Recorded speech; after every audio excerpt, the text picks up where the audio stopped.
I might not be able to stay the whole time. I don't even know how long it's gonna be. I might not be able to stay the whole time. I don't even know how long it's gonna be. I might not be able to stay the whole time. I don't even know how long it's gonna be. All I want to hear about is the Astral Monk. That's all I care about. We'll move on. Really? Of No, all the things, that's what you no, want to no, hear I'm about? kidding. No, no judgment, no judgment. But all right, I don't know if anybody else is gonna join us or if we should just get started. I mean, they knew all week what time we were meeting at, so I know. It's not like we didn't blast it through the Discord. yeah, blasted it a day for Or 4 days. So for all you 3 people watching, one of which is me, you should come into the Discord and chat with us. Yeah, for real. All right. Well, I'll watch chat, see if anybody has any commentary, and I guess we could just dig into this. Um, man, here I thought Remy had some seriously heavy stuff he wanted to drop on this, but he's playing Rune Light. It says as I spy on his profile.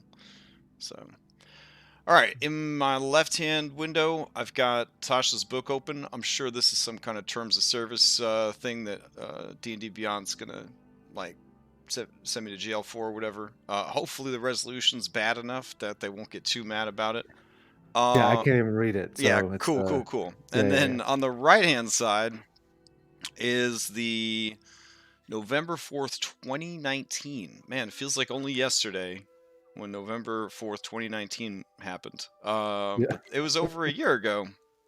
And it took everything from the Unearthed Arcana class feature variant and went through all 48,000 pages of it and basically said this is in and this isn't in because UA content is not real content. But now Tasha's is real content, and Tasha's was based heavily on the revised class variants, which I guess I could post those into chat real quick.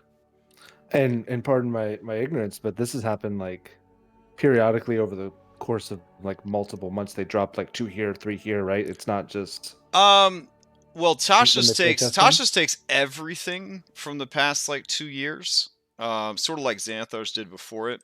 But Uh, specifically, there was a huge class variant UA that got dropped, and that's the section before every new class that basically says like, wouldn't it be cool if paladins had these spells? And wouldn't it be yeah. cool if they could learn cantrips? All that is from the revised class variants document.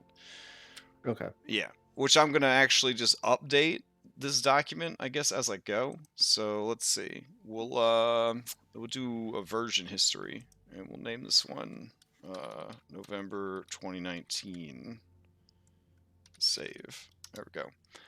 And now I can modify it and go back if I need to. Alrighty. So first thing that was kind of a big deal, especially with 2020 and Black Lives Matters and all of that, was even before all that stuff blew up this year. People were kind of upset because there was a lot of antiquated ideas about D&D. You know, like if you're an orc, you're evil. If you're a drow, you're evil. If you're this, you're evil. If you're that, you're evil. All of this is, of course, because of the antiquated bullshit alignment system that everybody still clings to after all these years, even though most people agree it's pointless and stupid. Um, oh, you can't hear me?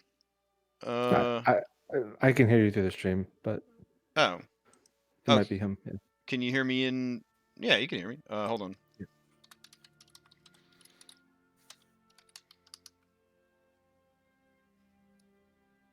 That's kind of weird. Anyways, they kind of been pushing for like, you know, drow don't have to be evil, like goblin doesn't have to be evil. If you're a sentient creature, the idea is that if you're a sentient creature, the whole point of being sentient is that you are able to make choices for yourself and break the norm, break through your own cultural values, blah blah blah blah blah. You need to be able to like play the kind of character you want to play without other people at the table telling you that you're wrong, right? You want to be a blue Yep. tiefling. and not a red tiefling. You want to be a smart, friendly goblin. You want to be a lovable bugbear. You know, like if it's really a storytelling game and everyone's encouraged to be creative, like why do we have these restrictions in place so that you can't Yep. do these things? So it's interesting for me. I've been playing since second edition, and in second edition, dwarves actually had a type of magic resistance that made it hard for them to use any magical items. That's how magic resistant they were, Oh, and they couldn't play like wizards and any other arcane spellcasters because they had this innate magic resistance that made it impossible for them to master arcane magic. But nowadays, a dwarven, you know, earth mage is canon, right? Like you just expect there to be a dwarven wizard. They added them to World of Warcraft. They went back and hmm, added dwarven mages to World of Warcraft. So everyone's kind of gotten on board for this, and so it was only a matter of time, I think, before 5e did. How they handled it, I felt was a little. It was a little loose.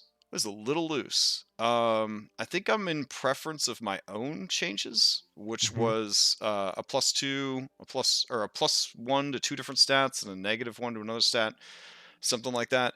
I felt like that was a bit more equitable across the board. Theirs definitely creates a system where you're gonna have people that are just gonna use it to min max, obviously. right. But like for me, I made Hellebore, and she probably would have been better with the normal half orc stuff, but I swapped a lot of her half orc stuff out using the leaked content from Tasha's, just because I wanted a half orc, but I also wanted a half orc that was less orc, I guess. And this allowed me to do that. So I like it quite a bit. I would say that the build any race you want system, that basically replaces the variant human. I'm not 100% on board for that. I think it's better than just variant human for sure, but I think it's the one where you can just sort of make your own race, and you can yeah, like here, custom lineage. You're a humanoid, you're small or medium, you have a base speed, one ability score goes up by 2, you get a feat, and you get dark vision, or proficiency in one skill of your choice, and then you get common in one other language. I mean, to me, that's variant human, but now it, Yep. it could be anything. And Right. for people that like to build fan builds, like how would I build this character from this movie, or how would I build this character from this comic book? You almost always they start with variant human because that gives them the most flexibility. Right. Yeah. So I think that this custom lineage works to just sort of replace variant human, and at that point you could be like, well, I am an elf, but I made my elf with custom lineage because I had a build in mind that I needed that level 1 feat for, but I also am still an elf. I'm not as elfy as other elves because I focused on learning this feat instead of the traditional skills of my people, et cetera, et cetera, et cetera. But I feel like that is a good solution to the variant human, and it'll really introduce a lot more variety into games, which will be cool. And like so at the top there where the you can take any of the ability modifiers and you just move them around. Hmm. An orc still has a -1 to something, No, they right? they are. I thought they were removing all negatives with the errata they just released. Yeah, Okay. a couple weeks ago they released errata that removed all negatives Oh, to then it racial doesn't matter. stats. Yep. Okay. I mean, Volo's orc is still the worst race. Period. Um, and Warforged and Yuanti are still the best races if you're going just like mechanically, like what they bring to the table. But now you have a lot of flavors of orc, so you could pick like an Eberron orc or a Wildmount orc and just say, I'm an orc. Hell, you could probably just make a half orc and say you're an orc. I mean, True. because what this is doing is it's doing what we've been doing on as a server, as a Discord server, the whole time. It's basically encouraging you Mhm. to reskin to make the kind of character that you want to play. Yep. Yeah. Orc wizard, no problem. You can do that now without being at a disadvantage. Exactly, exactly. And ultimately, if nothing works, you just go down and you make a custom lineage and you call Yeah. it Yep. a day. Yep. So yeah, so I'm happy with that. I think that was all good suggestions. Um, as far as would I introduce it to my games, if I went back to allowing level 1 feats, um I would certainly just I would just introduce the custom lineage. Like I have no problem with these rules as written. So Yep. I'm not starting a new campaign anytime soon, so I don't really see me needing these anytime soon, but I think they're pretty solid overall. Okay, so Artificer. I mean, I hate them. So that's that. I don't know what else to say. Like they've gotten even better than they were before, which I don't know how that's possible. I remember Artificer being released with Eberron, and it was just another school of wizardry. And it was like kind of cool because like they could make some magic items, but mostly they were just a wizard. And in third edition, every wizard could make magic items. It's just the Artificer was better at it. I think my major grief with them is still that they outshine everyone else in every way.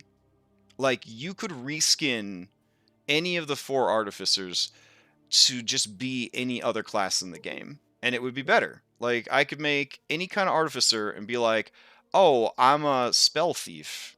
And then why play an arcane trickster when I could just be an artificer?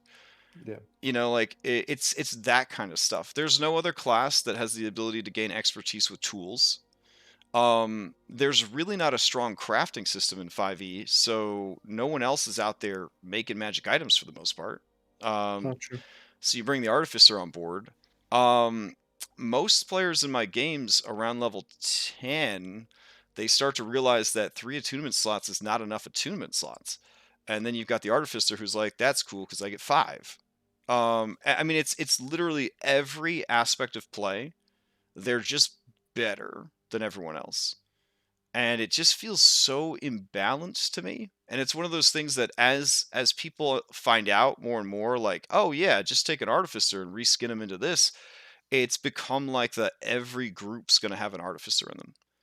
So uh when are we gonna have an every character in a group as an artificer I mean, campaign? honestly, you might as well. Like, if I was playing in a game that allowed an artificer, I think I would play an artificer. Especially if there were other people playing an artificer, and I would just reskin mine to not be an artificer. But there's if other people were going to use an artificer in a campaign I was playing in, I would be like, cool, I guess I'll play one too, because I don't feel like being 2 tiers below the artificer the whole time. And I feel like Right. that's how many tiers above everyone else the Artificer is. I kind of hope that there would be changes in this book that would dial everyone else up or maybe dial the Artificer down, but it's still way above everybody else. With the new infusions that they got, I mean, they have one where they just never fail concentration checks. Ever. Oh, right, right. Yeah, I mean, it's crazy. And they added more items that they could make that are beneficial to the artificer. So the whole selling point of the artificer is that they can make magic items to share with the party members. But like no artificer makes magic items to share with the party member. They make the magic items for themselves. Like Yeah. it's up to everybody else to get those magic items. So again, yeah, I'm not too pleased. I mean, as a player, if I was like into playing Artificer, I'd be over the moon. I'd be over the moon with the additions they made to the Artificer. Absolutely incredible. But as a DM who wants to create an equitable experience for his players, I feel like Artificer is it's just too good. It's just too good compared to everybody else. I do like that they were given Revivify on their spell list. I thought that was pretty cool. Mhm.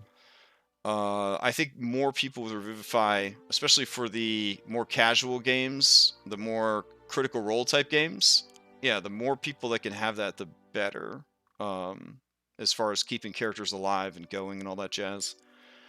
Um, yeah, I don't know. I like how it's been consolidated into one book, so you don't have to have the Eberron book to play an Artificer. I like how they give examples from all their published worlds. I like the nod to Planescape because they keep teasing Planescape stuff. So I like that that's included. I don't know. Overall, though, yeah, it's just so strong. It's just so strong. And they finally added official rules for multiclassing the Artificer, which when they first released Artificer, you couldn't multiclass Artificer because it was quote unquote too strong to multiclass. So they kind of acknowledged that it was too strong to multiclass when they No. first made it. But now that it's a core class, essentially, this makes it a core class. This book. And it's so strong. It's absolutely ridiculous. Anyways, did you have any So, input on the Artificer? no, I'm gonna hold. I gotta tear it out of my book real quick Yeah. because you don't like it. No, So no, no, no. There's okay. plenty of people who Oh, lets you run it. I mean, that's what Will's for. You can play anything in Will's game. Yeah. Okay. Okay. I'll put it back in. Yeah, yeah. All right. So Barbarian. So in the class documents, for Barbarian, they added some pretty cool features to the Barbarian. And here they kind of reiterate it. They have Primal Knowledge. Now, Primal Knowledge is a really cool idea for the Barbarian because the Barbarian is very skill poor. So they were like, what if you gave up Danger Sense, one of the greatest features of your class, to get proficiency with some nature skills? Yep. And like everyone's like, well, that's cool, and I'm never gonna do it.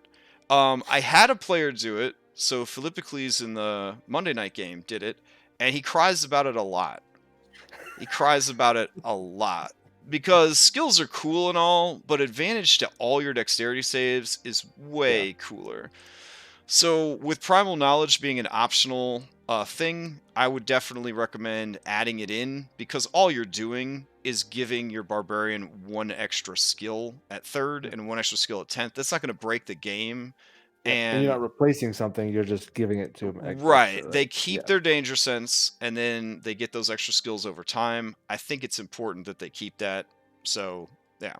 Then this instinctive pounce was also replace something to get this ability, and nobody was taking it because the thing you had to replace was normally so much better. So I like that they just sort of give it to you at 7th level.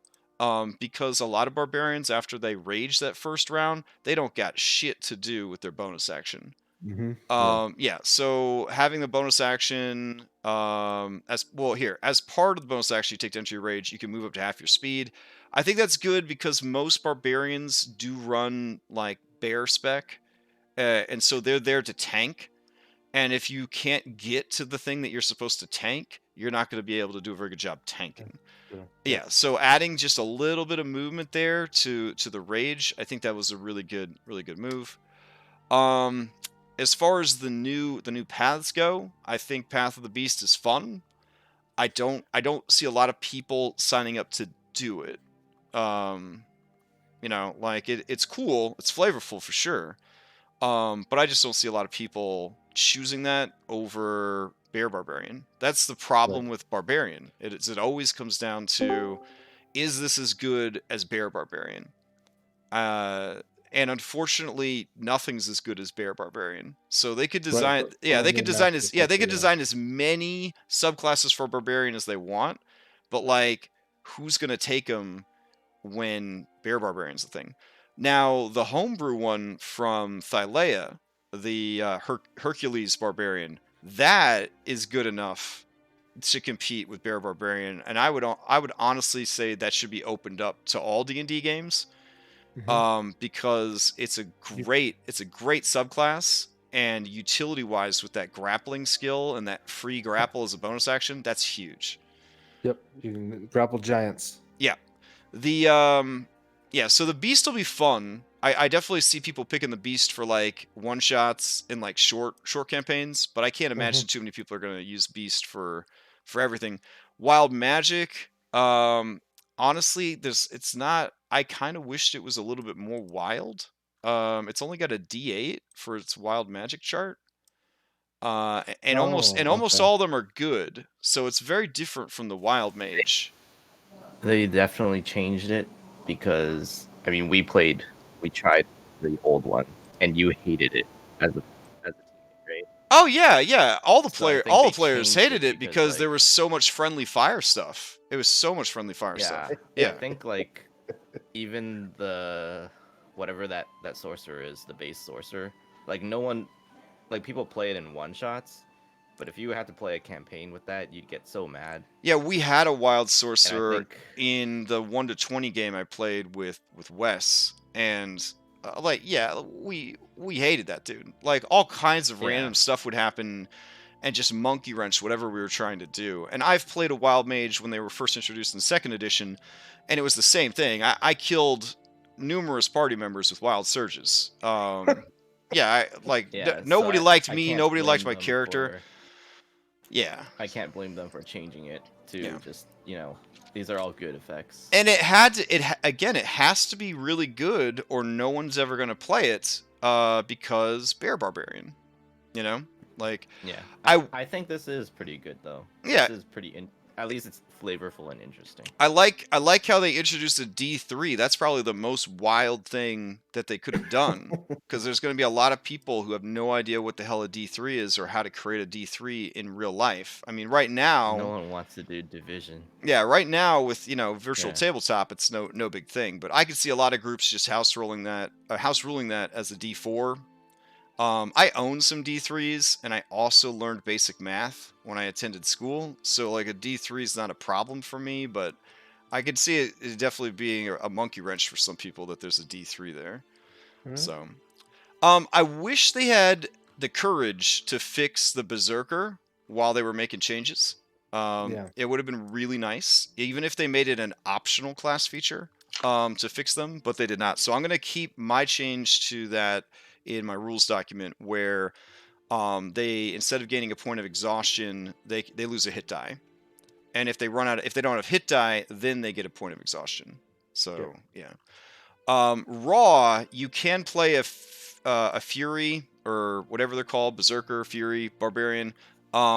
If you Frenzy, there we go. If you multi-class with the Ranger feature they just added, which when we get to Ranger, I'll bring that back up. But the new Ranger feature does mitigate the Frenzy Berserker thing pretty well, so it wouldn't be a bad multi-class. All right, so Bard. They took away Bard's Revivify, which I felt was kind of shitty, because I mean, I'm biased towards the Bard class, and I always have been, but I kind of felt like of all the spells to take away from them, they gave it to them in the Arcana November 2019 update, the class variants. They gave Bard's Revivify. And our Bard in Skull and Shackles must have revivified about a dozen people in the short time that he had it. So in the year that he had Revivify, he must have cast it a dozen times. So there was certainly a need for it. And they do have to give up a critical third level spell. All the best spells in the game are kind of clumped into third levels. So it's not an easy choice to make.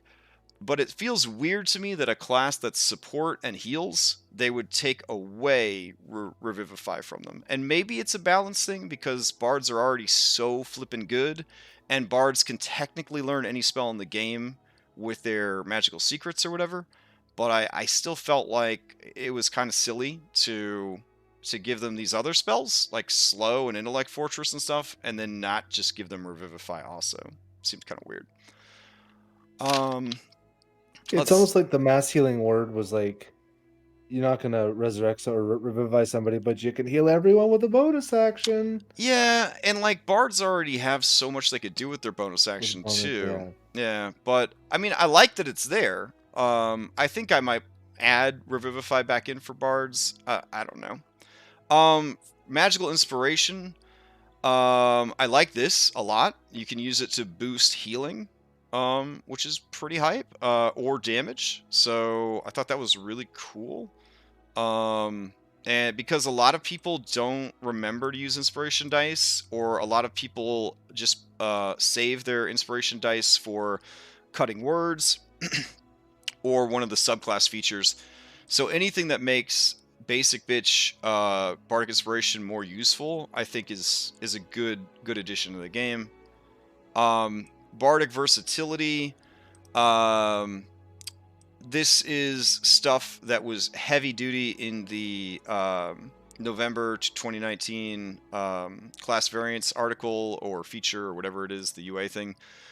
I do like that they made it only at ISI increasing things, because there are classes whose entire shtick is being versatile, aka the wizard. And the wizard pays a lot of in-game money for the ability to be versatile. So it was a little shitty that they just gave everybody that level of versatility on like a long rest. So I am glad that they dialed that back. So there's still an opportunity to be versatile, raw, but you know, you're not as versatile as the actual versatile classes. So I thought that was pretty cool.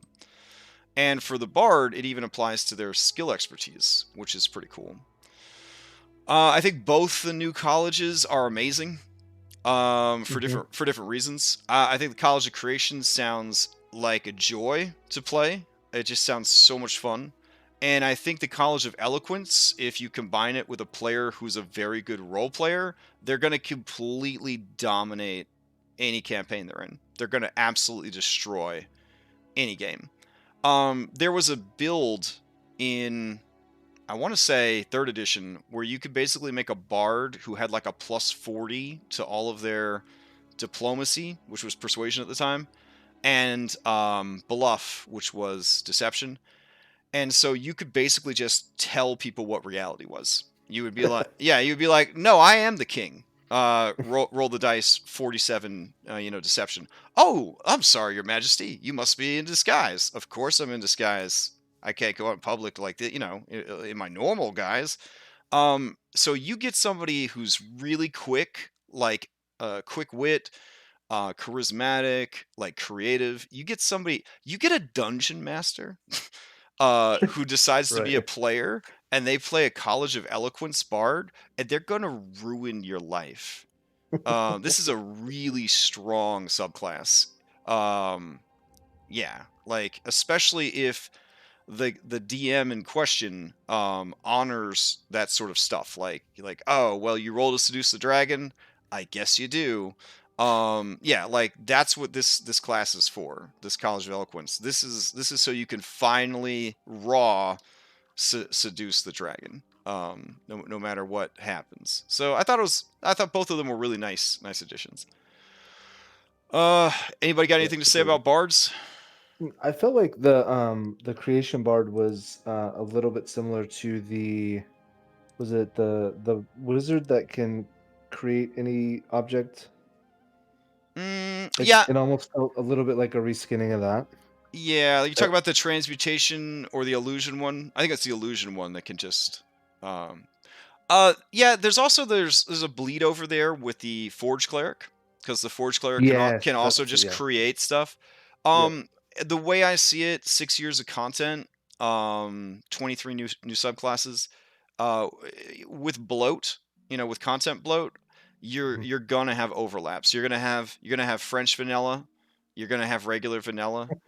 Yeah, you're gonna have vanilla bean, which is very different. Vanilla bean. You're gonna have birthday cake, which is just vanilla with food coloring. Like, yeah. So this is just another flavor of something that's already there, and I think that's okay.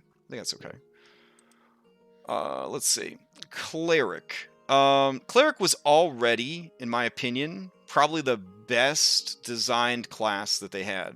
Like, it's top tier. It's not Artificer top tier, but it's top tier, and it's useful in that it can support the party, but it can also kick ass, and it's so versatile because there's about 500 different domains that you could choose from. So I felt like Cleric was already a dynamite. So they just gave them some more spells, which is fine.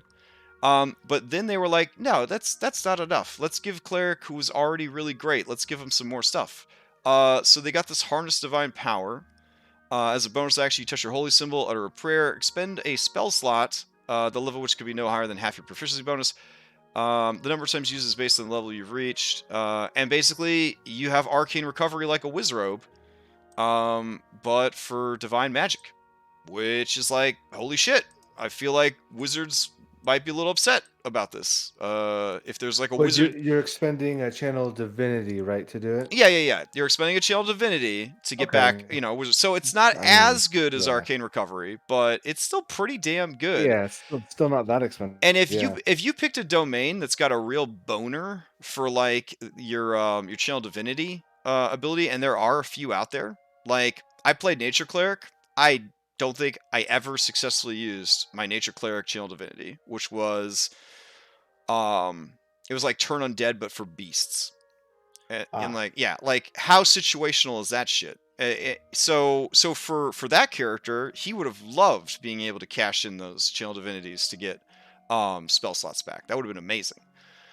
For other people like Twilight Cleric, you're never going to give up your channel divinity for no fucking spell slots, because like the Twilight Cleric's channel divinity is ridiculous. So that would be stupid to give it up unless you really needed a specific spell slot back. Like, no way.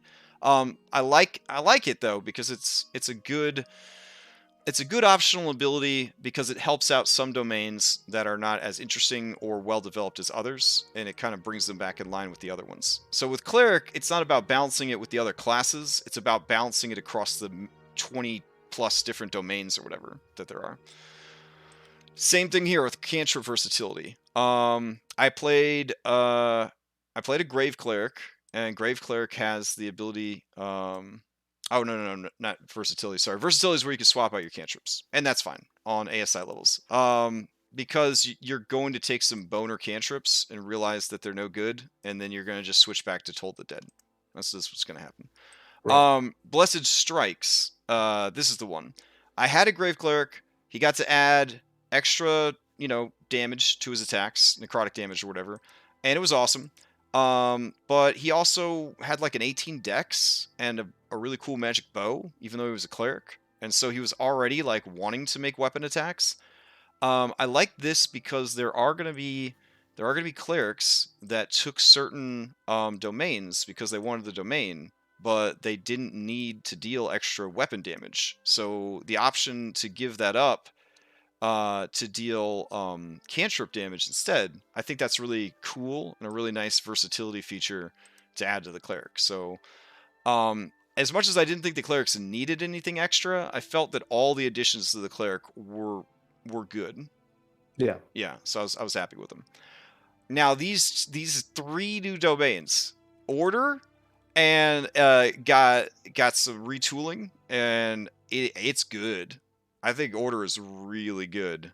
Yeah, like Order is like 4th edition Warlord. Has come back from Warlord. That's okay. That's Yep. okay. Yeah. Yeah, it's like it's come back from the grave. I would definitely allow somebody to respec a Order domain cleric as a agnostic, like non-divine class. Just if they wanted to be like a warlord type character, if they wanted these cool abilities that could inspire their allies and things like that, or they wanted to play a paladin who is more like support than a regular Mhm. paladin, like Order domain is awesome for that. Twilight Cleric, I've been playing a UA one in a couple of one shots. I think it's amazing. I allowed it in my Odyssey game. That's what It's Astreus is, right? Yeah, Astreus is a Twilight domain. Twilight domain is very strong. They Not that I've been watching because I'm not allowed yeah to watch, but I know what you're talking about. yeah they nerfed it, which they needed to. They definitely needed to nerf it. So they did nerf a lot of its abilities, but it's still very, very strong. It's still very some of its abilities, like Twilight Sanctuary, almost put it at Artificer level of usefulness. Mhm. Almost. Yeah, so I didn't really know much about the Peace domain. So like as I was reading through it, I was like, okay, it's kind of cool. Mhm. I know there's a lot of attempts to make character options like this, like the non-combative, I'm going to support everybody else, I'm not going Mhm. to murder hobo kind of thing. So it's cool to see more options like that popping up, because at this point you could field an entire party of non-hostiles and try Mhm. to peacefully make your way through the world and actually play a good aligned party. A party that solves things without mass genocide. But I definitely think that peace domain is going to be very niche. Either that, or Mhm. people are just going to pick it for the cool abilities and then just keep murder hoboing like they've Yeah, always done. yeah. For Yeah. sure. So Right. I don't know. No, Any I did really like the piece, the bonding piece there.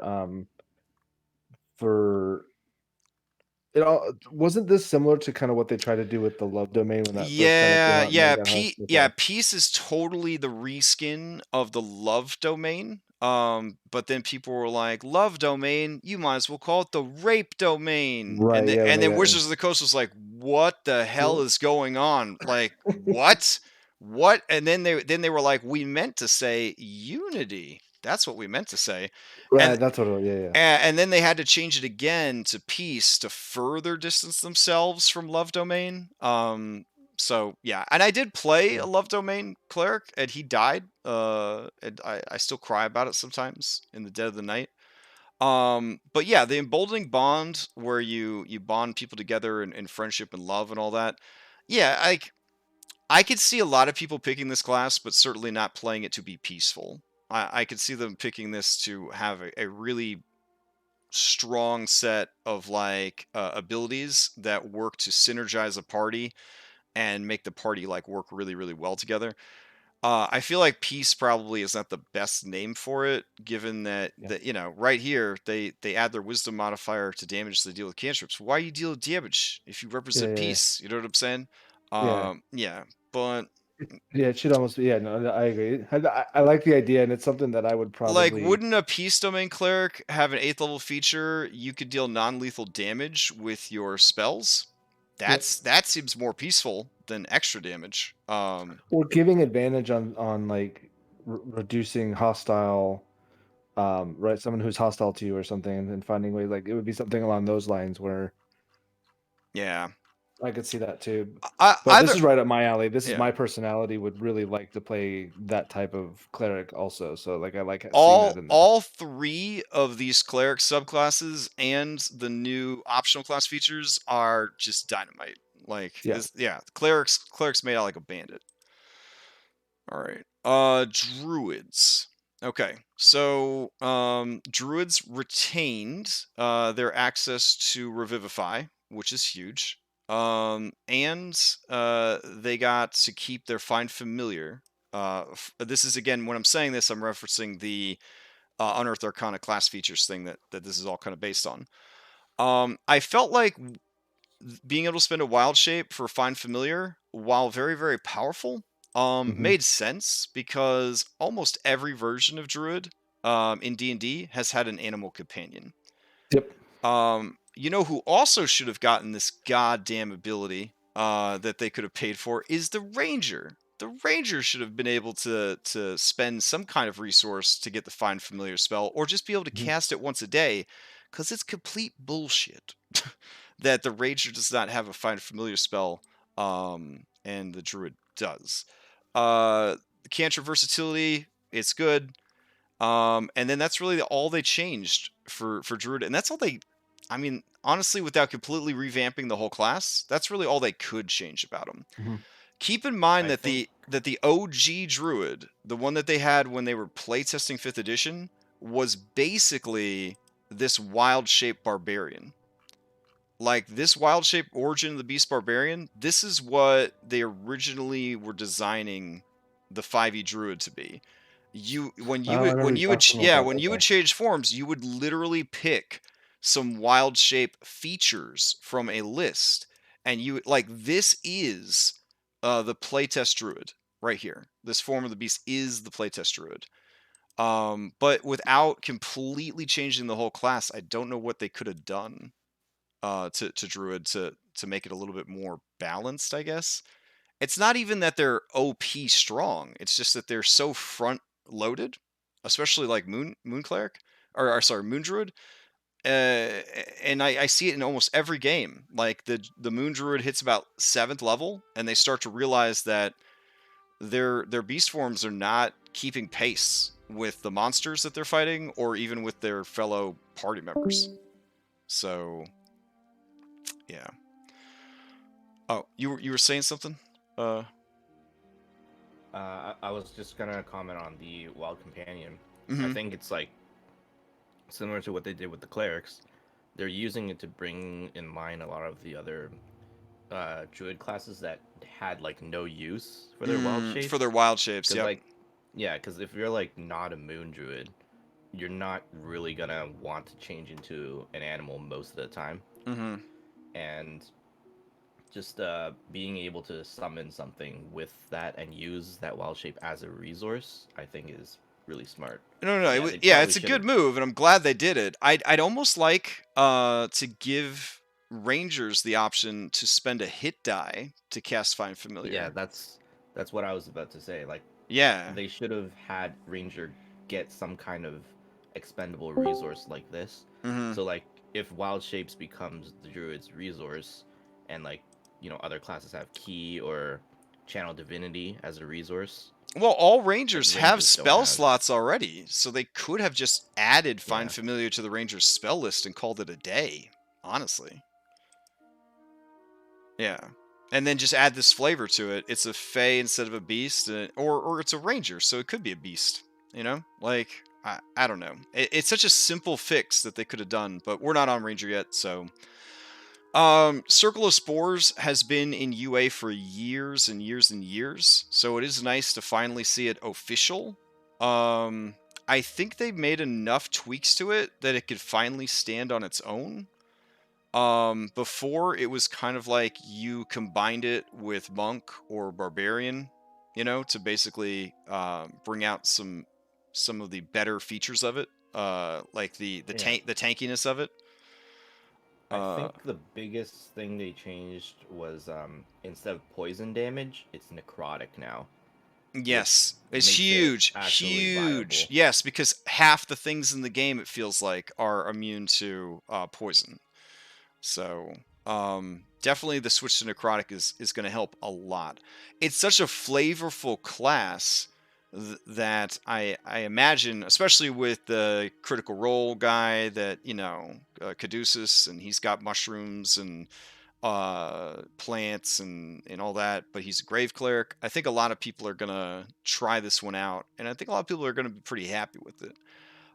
There is the whole like secretly a necromancer thing. So in larger groups of like 6, 7, or 8 players, you may want to dissuade people from playing this, because this is beyond a normal pet class, because they can really start to rack up the amount of like undead they have working for them, and you're going to have long combats with a spore druid bringing all of their undead with them to every fight, and then the ability to make more during the fight. So for a smaller group, this is going to be amazing. But Shepherd Druid had the same issue, like with all the summons and stuff like that. Amazing for a group of like 3 or 4 adventurers. Kind of obnoxious for a group of like 6 or more. Because everybody's going to be looking at you like, how many turns does this person get to take? Kind of deal. But overall, I'm really happy with it. I was really surprised by Circle of Stars. I thought Circle of Stars was really cool and really flavorful. Yeah. Yeah. I'm not Their really into Druid, form? but I'm really into this. I really like their space form or Their whatever. starry form, yeah. Yeah. Like that's super cool. Yeah, So I tried it for one of the one shots Conti ran, and it's pretty cool. yeah, I think this one's going to be really good. I'm excited to see so many interesting druids being added officially, because I think everyone has already played a moon druid and it is over it by now. So I think this is going to reignite a lot of interest in the class. So and then down here, everybody's been waiting for this shit. Circle of Wildfire, amazing. I love the Wildfire Spirit having a static stat block that goes up with your proficiency bonus. I know some people are like, the min-maxers are going to go crazy with this because proficiency bonus is going to encourage multiclassing. Honestly, everybody's multiclassing now. We're 6 years into the game. They made the decision, I feel, because they know people like to multiclass. So they're like, if people like this, we should probably support it. And I think balance-wise, it's not crazy. because you would never want to multi-class a Wildfire Druid if it was going to gimp your pet. So by linking it to the proficiency bonus, it kind of resolves that issue. Also, the HP is not linked to the proficiency bonus, so even though his attacks and stuff scales, he would still die in like one hit. Right. I know a lot of people are salty that they took Fireball away from Circle of Wildfire, but I don't know. You know, like I don't know what to tell you. I think yeah, that's a flavor reason, right? Because Wildfire is less about burning everything. right. and it's They more about argued controlled burns. about controlled burn, and they're not there to like just a scorched earth kind of deal. But there were definitely some salty feels online that they lost Fireball because everybody loves Fireball. So Yeah. I'm sure there's gonna be a lot of DMs that are like, yeah, sure, you can have Fireball. So but raw, they lost Fireball. Overall, Druid got a lot of great stuff. Congratulations to Druid. All right, Fighter. God. So if I've learned anything from my excursion into the Giphy Glyphs world of 4th edition, 5th edition D&D hybrid, it's that 5e fighters are great, but kind of boring. And playing with Giphy Glyph rules and remembering how exciting a 4th edition fighter is compared to a 5th edition fighter, it kind of broke my heart for the fighter class. So I'm very happy to see that they're trying a little with these optional class features to inject a bit more of that into the fighter class, a little bit more excitement into the fighter class. Blind fighting, dynamite. Think about all those fucking drow we fought. And if I was a fighter, I would immediately be like, we're taking a long rest and I'm switching out for blind fighting because I can't live like this anymore. Blind fighting is blind fighting is really good. That's really good. Interception, fantastic. An actual tanking mechanic. That's awesome. Superior technique, allowing non-battle masters to access battle master stuff without having to waste an entire feat to do so. Very, very cool. Thrown weapon fighting. I think only groups that actually follow the rules are going to need this, but if you're in a group that actually follows the rules, thrown weapons suck. Because it is an item interaction to pull out another thrown weapon. So technically, people like, I don't know, people that throw a bunch of darts, for example. Yeah. You can't really throw that many darts in a round because there's a the thrown property is cool and all, but you still have to draw it with your item interaction, and you only get that one item interaction per round. I know that there's feats that can offset that, like fast hands. I know that flavorful, you could probably hand wave it with like a rogue thief. But if you're really going hard on the rules, if you're Adventures League in this shit and you're going hard on the rules, thrown weapons are pretty terrible. So I do like that there is a fighting style here that kind of compensates for that if you wanted to make that kind of character. In 4E, there was an amazing Ranger build. It was a dual weapon fighter, but all the melee weapons they fought with were also thrown weapons. And there was actually a whole suite of like special moves they had where you would hit somebody and then throw with your offhand. And if you hit with the offhand, you could then attack again with your main hand. All sorts of cool stuff like that. So I hope that we see some other types of fighters coming out of the woodwork with some of these new fighting styles. The unarmed fighting style, that's huge because you want to fight with your bare hands, but you don't really want to be a monk, and you don't want to have to take 3 different feats to become an unarmed fighter without being a monk. So I felt like unarmed fighting, it was a long time coming, and I'm really excited about that. I played an unarmed fighter in Dom's one-shot that he ran, and I loved the character, but I had to burn like all my feats to make it happen. Whereas this fighting style would have just made it happen automatically. So all these new fighting styles, so good. I'm so happy to see all these. The versatility on the ASI, you could change out your fighting styles. it used to be on a long rest in the class variants thing, but to kind of stay in line with the other changes that they made it based on ASI. Now, keep in mind, fighters get more ASI improvements than other people. So the fighter will have more opportunities to change out their fighter features than most because they have more ASI improvements. And if you have any maneuvers at all from Battle Master, you could change those out as well. I thought that was really cool. So very happy with those changes. New maneuvers that they added. This thing right here with ambush, because you want to make like a fighter rogue, and you want them to be like a really, like the ultimate template of a fighter rogue. Of course, you're going to take ambush to get that bonus to your initiative roll or your stealth check. That's going to be huge. Bait and switch is a great control ability, also good for tanking. Brace. I mean, these are all so good. Grappling strike. Again, part of what makes the Hercules Barbarian in Odyssey so good is the ability to grapple as a bonus action, because action economy is such a big deal in 5e, and grappling, despite what people might tell you, is incredibly important for area control during combat. So being able to immediately after you hit somebody, spend a die and just grapple them, that's gonna be a big deal for tanky builds. Quick toss, again with the whole throne property thing. You take the throwing style plus quick toss, and you could finally raw start throwing a shitload of stuff every turn. So that's kind of cool. And then tactical assessment. This is kind of cool, I guess. I don't know. I like that they included investigation and insight, and then through history in there as well. Because overall, none of those I think would be appealing enough to carry this by itself. But all three of them, yeah, if you're playing that like smart warlord kind of fighter, you would definitely consider this one. So I really like all those changes quite a bit. So. Martial archetypes. The Psy Warrior. I like it. I mean, it's pretty much the same as the Psy Warrior from 4th edition.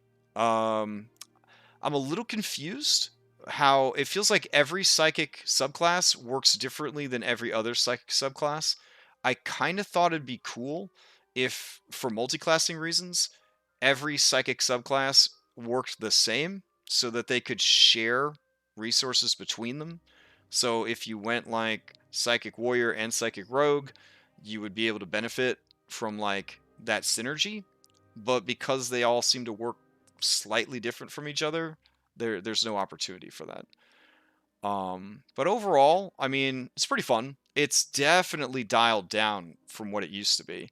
I remember playing in Gyoza's West Marches, and Carl was playing a Psy Warrior, and this protective field was ridiculous.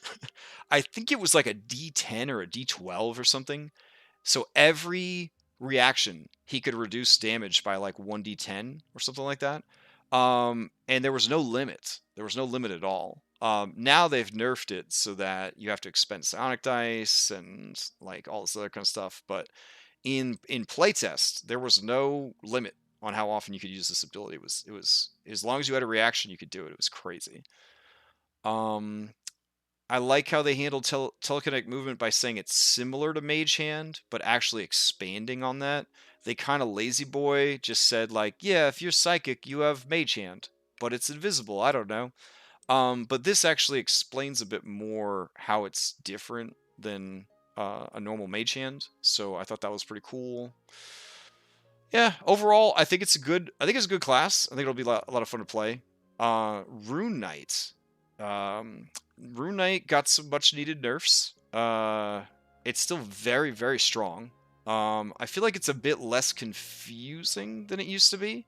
And you can now become Gargantuan, because Embiggen will make you huge at a higher level, and then somebody casts Enlarge on you, and now you have a Gargantuan character. And honestly, if that's not the goal of everyone who plays a Rune Knight, I don't know. I don't know why you picked Rune Knight then. Yeah, I think Rune Knight, I thought it was cool in playtest, but I also thought it was very strong. and very convoluted. So I do like that they kind of went through and clarified a lot of things and cleaned a lot of things up. It's still a bit more complex than most of the fighter subclasses, but that's not really a bad thing because, again, fighter is so simple already. So I think this is a great opportunity for a person who likes playing fighters to try something a bit more complicated without going full spellcaster or even Gish. This is like Gish Light, essentially. So anybody? Oh, also this here at the end, Master Builder builds. I thought this was pretty cool that they would provide some guidelines because since fighter is so much like a yogurt salon or whatever, you know, like you get the yogurt and then you can put whatever toppings on you want. You get your vanilla yogurt and you spice it up. I thought it was kind of neat that they included this little guide down here to say, hey, look at all the different things you could make with fighter. Just by changing what your feats and maneuvers and stuff are. So I thought that was pretty cool little bonus that they added just for fighter. So you guys have any input on fighter in Tasha's? The rogue and the fighter use the same side eye, don't they? That's what I thought they did, but I didn't see anything where it said that they could interchange between the two classes. But okay, because I know the sorcerer was very different. But... yeah, the sorcerer was way different, which I thought the sorcerer should be the same as the other guys. I don't know. I also thought that it'd be a huge diversion from like normal raw, but I thought it'd be kind of cool if the psychic sorcerer was allowed to use intelligence instead of charisma. Yeah, I would definitely do that. That'd be dope. Yeah, I mean, I know it's crazy talk to even suggest something like that, but there's fighters, right, that can be dex based. So like, why wouldn't you offer an opportunity there for that particular subclass at least as a feature? Can choose, right? You choose at level 1 if you're going to be intelligence or charisma based, essentially. Yeah, that'd be kind of cool. I think the fact that you're using a lot of gift stuff, it would definitely be an option easily. Oh yeah, for sure. All right. So next up, we've got Monk. Poor Monk. So one of the things that I was working with Terry, who plays a monk I think plays the only monk in any of my games, was Stunning Strike. Stunning Strike is really good. As a player, you don't want to get stunned. I had an NPC stat block that had stun, and I forgot that it had stun. And honestly, like I'm trying to move away from things that could stun, except for like, I don't know, mind flayers, because that's their jam. Because it's no fun to play D&D and like lose your turn. The issue with, and I've said this many times, the issue with Monk and the Stunning Strike is it's so good, and they have so few key points. It's very hard for anyone, especially people who like to min-max and play as effectively as possible. It's very hard to feel okay spending key on anything else when you could have been using it to Stunning Strike.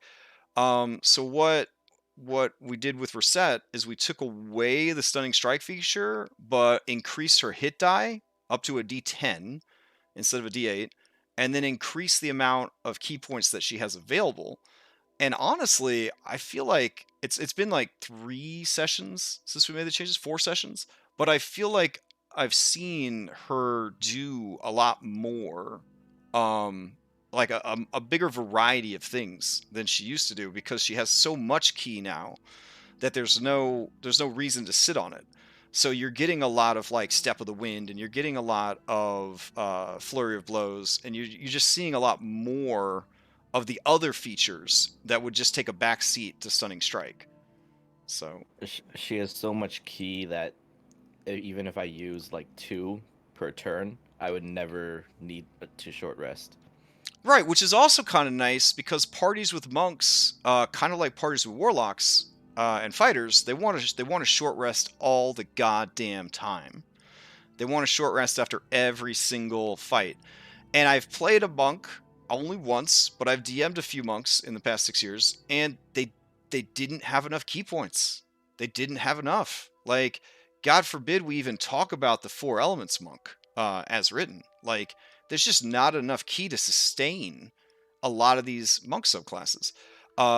So when I looked at what they added for the optional class features, I was hoping that there would be a bit more key stuff added. But yeah. So dedicated weapon. I think this needs to be added to every monk. I think it's a good decision. Because it opens up a lot more builds for monks, and it encourages a lot more subclasses than Kensai if I wanted to be a monk that used a weapon. So I feel like that's a good move. Key fueled attack. You spend 1 key point, you can make 1 attack with an armor strike, a bonus action for the turn. Yeah, you know, cool. Quickened healing. I felt like this was kind of important because the monk has kind of low hit points because they're forced to split their ASI improvements so many different directions, that a lot of them never really get the constitution score that they need, and then you have that lower constitution and you've got the D8, so you know, opportunities to regain hit points are obviously going to be important. It's still pretty bad. Yeah. They buffed it from the class features version. The class features version was just the monk hit die healing. This time it's a hit die plus proficiency bonus, so they buffed it. But it still costs 2 key points and an action. So the only time you would use it is if you know you're about to get a short rest and you still have some key left over, then you just spend it all. Yeah, to heal up. I wish it had been retooled to be more like the fighter's second wind. And I wish that the fighter's second wind had been improved in the way that Giphy Glyphs improved it. Those all would have been fantastic. How did they improve it? Oh, the Giphy Glyphs fighter, their second wind scales with their level. So they actually get like hit dice, or not hit dice, but they get to roll dice in addition to well, it's just the bonus. It scales essentially. Well, technically, this does scale too because it's a martial arts die, so it does get bigger, right? Eventually, but yeah. Now, focused aim, I think that's really good, but at the same time, I'm like already like salty about like the stunning strike, because like nowadays Critical Role, it's taught everybody you could play D&D with 7 players. You shouldn't play. I'm not telling you how to have fun, but you shouldn't play D&D with 7 players. It's ridiculous. It's not fair either to the players. It's like, if you're a family and you can afford to raise 9 children, I guess raise 9 children, but like maybe don't, you know? I guess there'll be a lot of social commentary here. Like, you're going to be able to give the players more attention. You're going to be able to flesh out their stories more. You're going to be able to give them like more screen time, obviously, if there are less of them. So like already I'm like, you shouldn't have these groups of like 6, 7, 8 players, says the guy with 2 parties that have 6 people in them.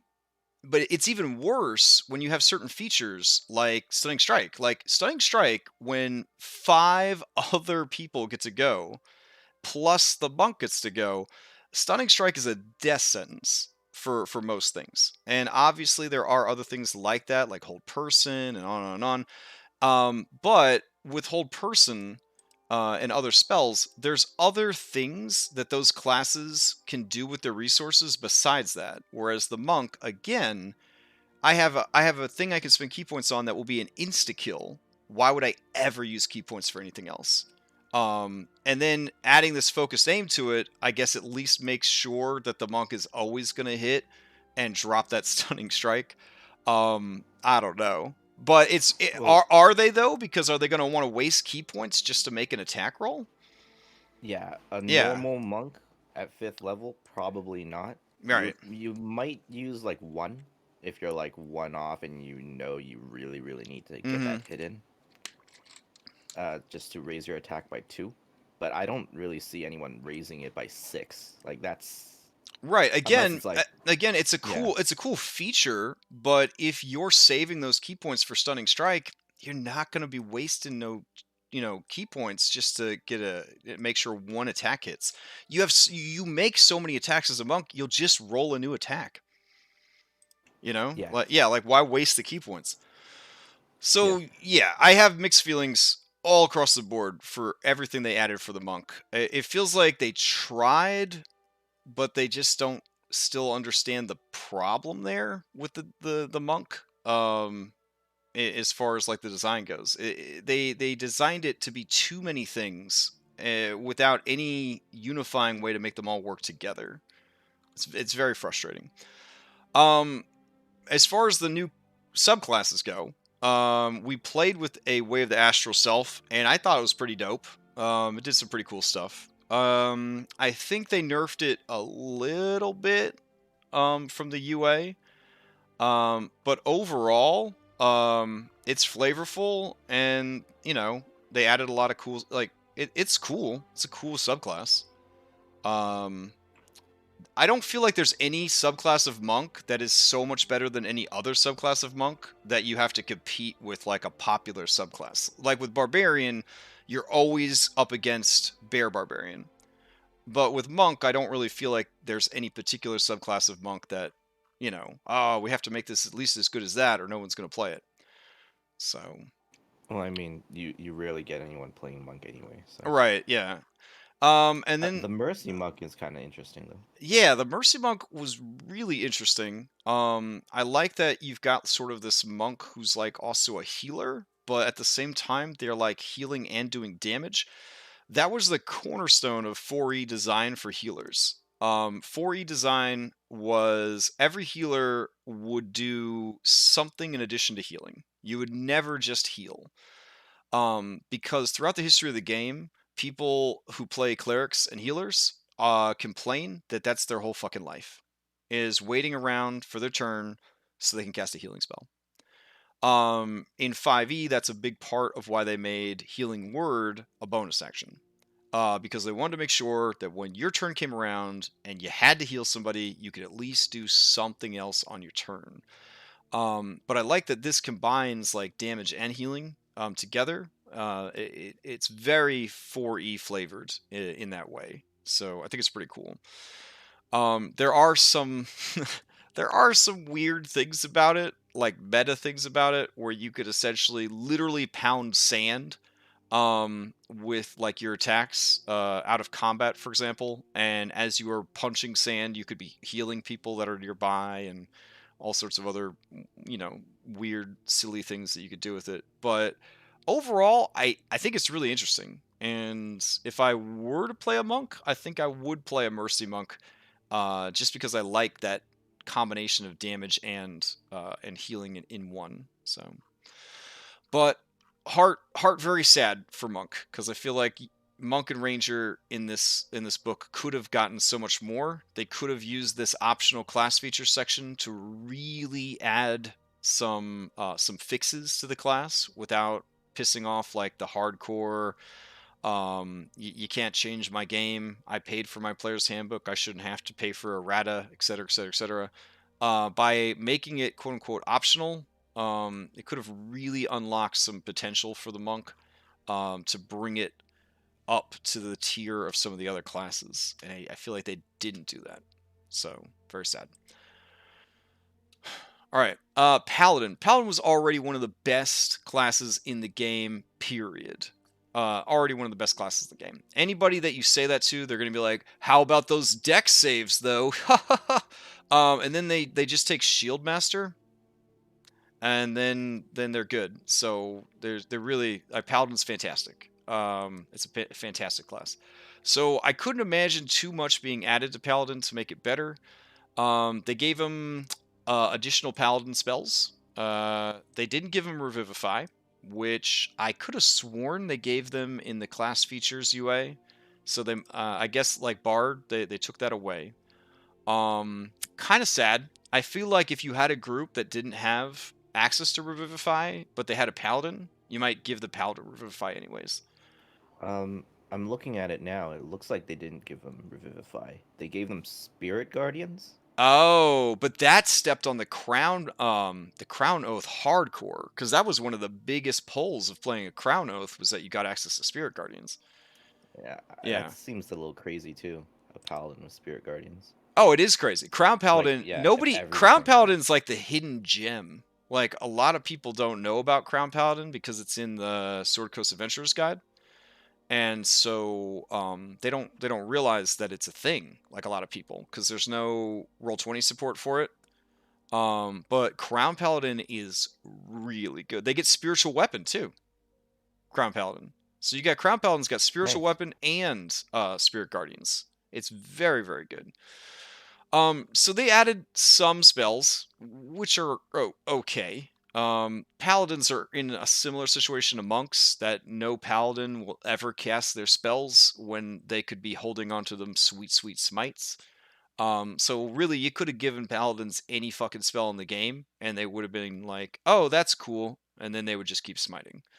I feel like paladins are like gambling addicts. They like sit on their spell slots. Yep. And they're like the next hit Waiting is for gonna be a that crit. I'm waiting for The that next one is a crit. crit. Yep. That's why in my October rules, house rules or whatever, I changed smites to operate off of a separate economy, because I really was curious what a paladin would do if they were able to cast spells.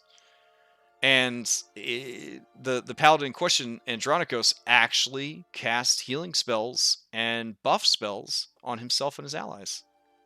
It's crazy. 6 years, and I never really seen it happen. All I had to do was give him a separate resource for smiting, and it changed everything. I mean, I've seen paladins cast, like, command or other smites, like Other smites, other yeah, smites other too, smites, yeah, because they stack with vanilla smite. So of course, yeah. That's when you're really gambling. Yeah. So I like the fact that they gave him some new fighting styles. Blessed Warrior is fantastic, because there are some really good Cleric cantrips guidance that they should be able to pick up, especially since paladins don't have any skills. So guidance is definitely going to carry them in that department. Blind fighting, we already said, was insanely good, so why not? And interception is fantastic for tank, so another good one. Harness divine power, you can expend a use of your daily or your channel divinity to fuel your spells. They're obviously going to be excited about getting more spell slots back, because that means more smiting. So yeah, of course they're going to love this feature. Martial versatility with ASI, whatevs. So these are all really good improvements for a class that was already really, really good. Again, I would have admired the courage to have an optional rule to basically move smites away from spells. I feel like that would have been huge if they had done something like that. But overall, the ability to get back some of their spell slots might encourage paladins to stop sitting on their spell slots for smiting, but I doubt it. And I do like the new fighting styles. I think that's gonna be a lot of fun for paladins as well. All right, so these new oaths. Oath of Glory was terrible. In UA, it was terrible, and honestly, it's not much better in the final print. It feels a little lackluster, like compared to everything else in 5e. It feels very lackluster. I want to have nice things to say about it, but it just feels like, of all the other types of paladins you could be, why would you be this paladin? I guess is where I'm at. Like, it just, I don't know. It's so mediocre. Yep. That's all I got for this one. Oath of the Watchers, though, very, very cool, very flavorful. My friends and I, IRL, have a homebrew campaign called Iron Hack, and unfortunately, it had to go on deep freeze, and then Corona, and then now it's been, I think, almost a year and a half since we got together to run some of it. But Mind Flayers are the overarching main bad guy of that campaign, and how flavorful is it to have Oath of the Watcher in a campaign like that? Yeah, so I think this was long overdue. Basically an aberrant opposed Paladin. So very, very cool. I would have liked, honestly, I would have liked them to have some psi powers similar to the other psionic subclasses, because I feel like flavor-wise that would have taken it even further. That they sort of master like psionics to fight psionics kind of deal. I thought that would have been kind of dope. But I think it's a really interesting one. And I again, you cannot get enough bonuses to intelligence, wisdom, and charisma saving throws. I've had campaigns that almost ended in TPKs just because somebody got dominated or mind controlled, or the wrong person got charmed at the wrong time. So the Paladin is already crucial for boosting everybody's saving throws, but having this on top of that, oh man. And then it kind of just carries that theme throughout.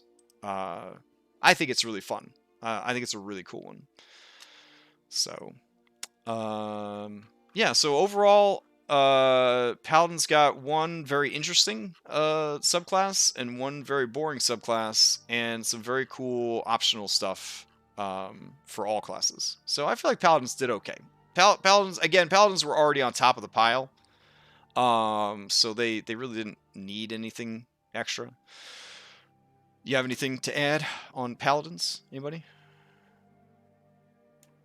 No, not really. Yeah. I mean, yeah, I think Paladins are awesome. Yeah, they're already super dope. So, now here it is. Here we are, the Ranger. So people sometimes ask me, because I've played since 2nd edition, they're like, has Ranger always been bad? And here's what I'm going to tell you. Ranger has always been good. They've always been amazing. And I think the problem is they have always been so good. And then they, like, the nerf hammer has been waiting for them for like 40 years. And when it finally came down on them, it came down so hard. Like, so hard. So hard.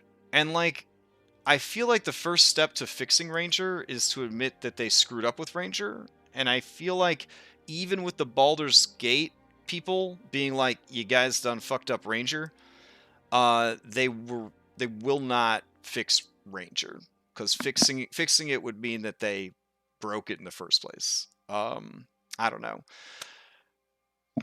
4th edition Ranger was so good.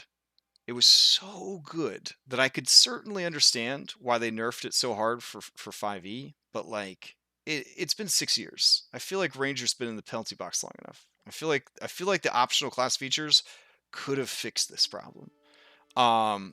They had a chance here. So let's look at what they did.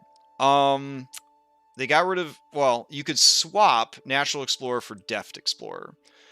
I feel like that was good. It has a whole, grocery list of cool shit that it gives you. Having a climb speed, as long as your DM isn't a butthole, having a climb speed is amazing. If people have a climb speed, I just let them climb stuff.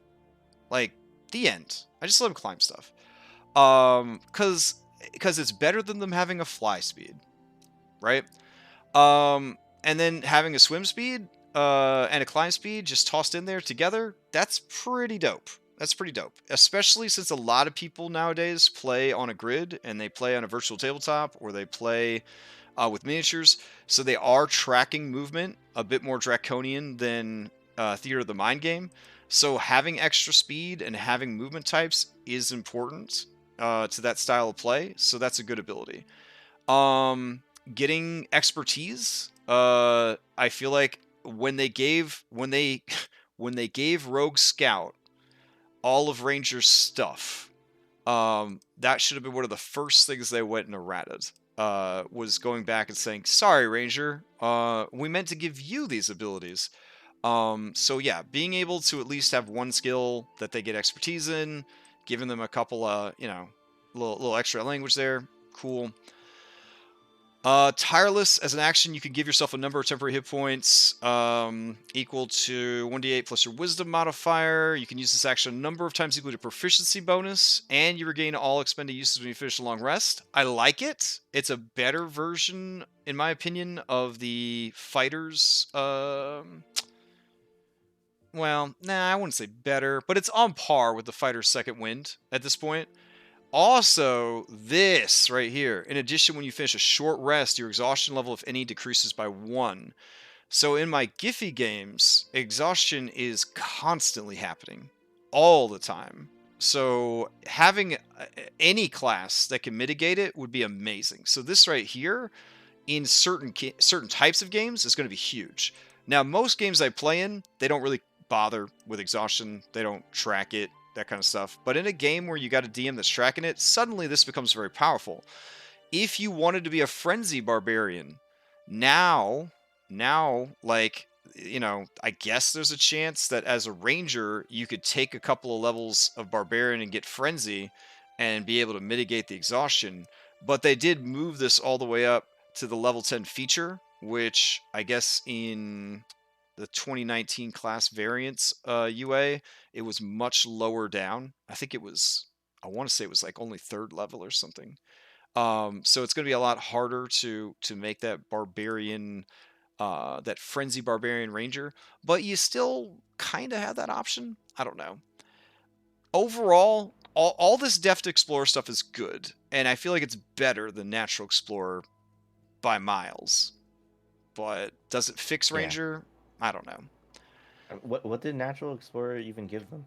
Is it just like you can find things? It was basically like, you're so good at exploring, you're almost as good as somebody that took the Outlander background. Yeah, it was basically like that. It was like you're kind of like the person that took Outlander background. That's what it was. Yeah. Well, why not just give them both? Yeah. Favored foe.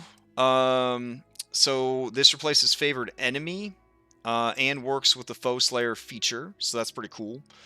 I think they did this to move things away from Rangers are crazy racist, which is kind of their thing since like 2nd edition, or 1st edition. I don't remember if there were. I don't think there were Rangers in 1st edition. I can't remember, but I know in 2nd edition we would joke around that like Rangers were powered by racism.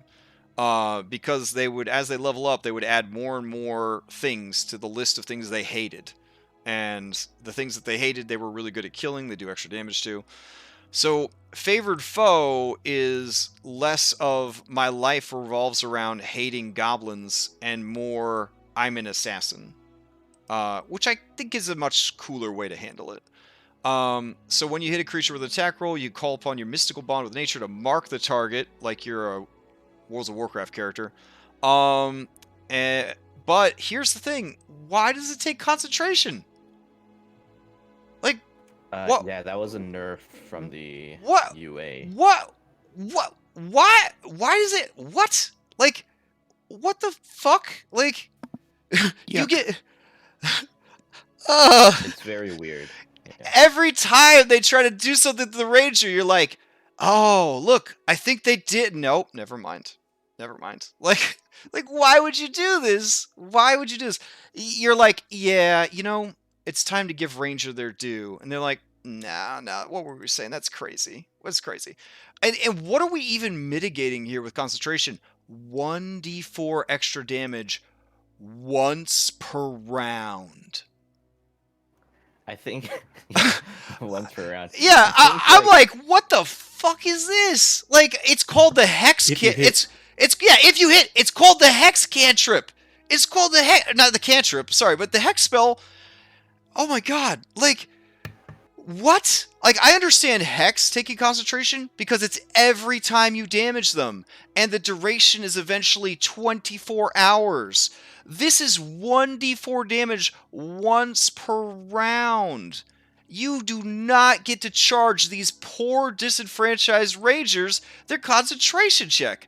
That is not right. If I ever meet another Dungeon Master who enforces concentration on favored foe, I will never speak to them again because they are obviously an asshole. Sorry. This is very mind-boggling. I think the It doesn't make any sense.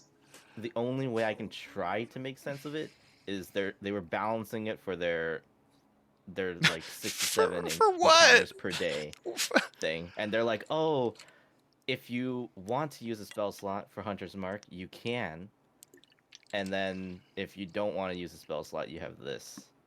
Yeah, And but what happened to that? Like, not having to spend a spell slot for Hunter's Mark was amazing. Like, why did they get rid of that?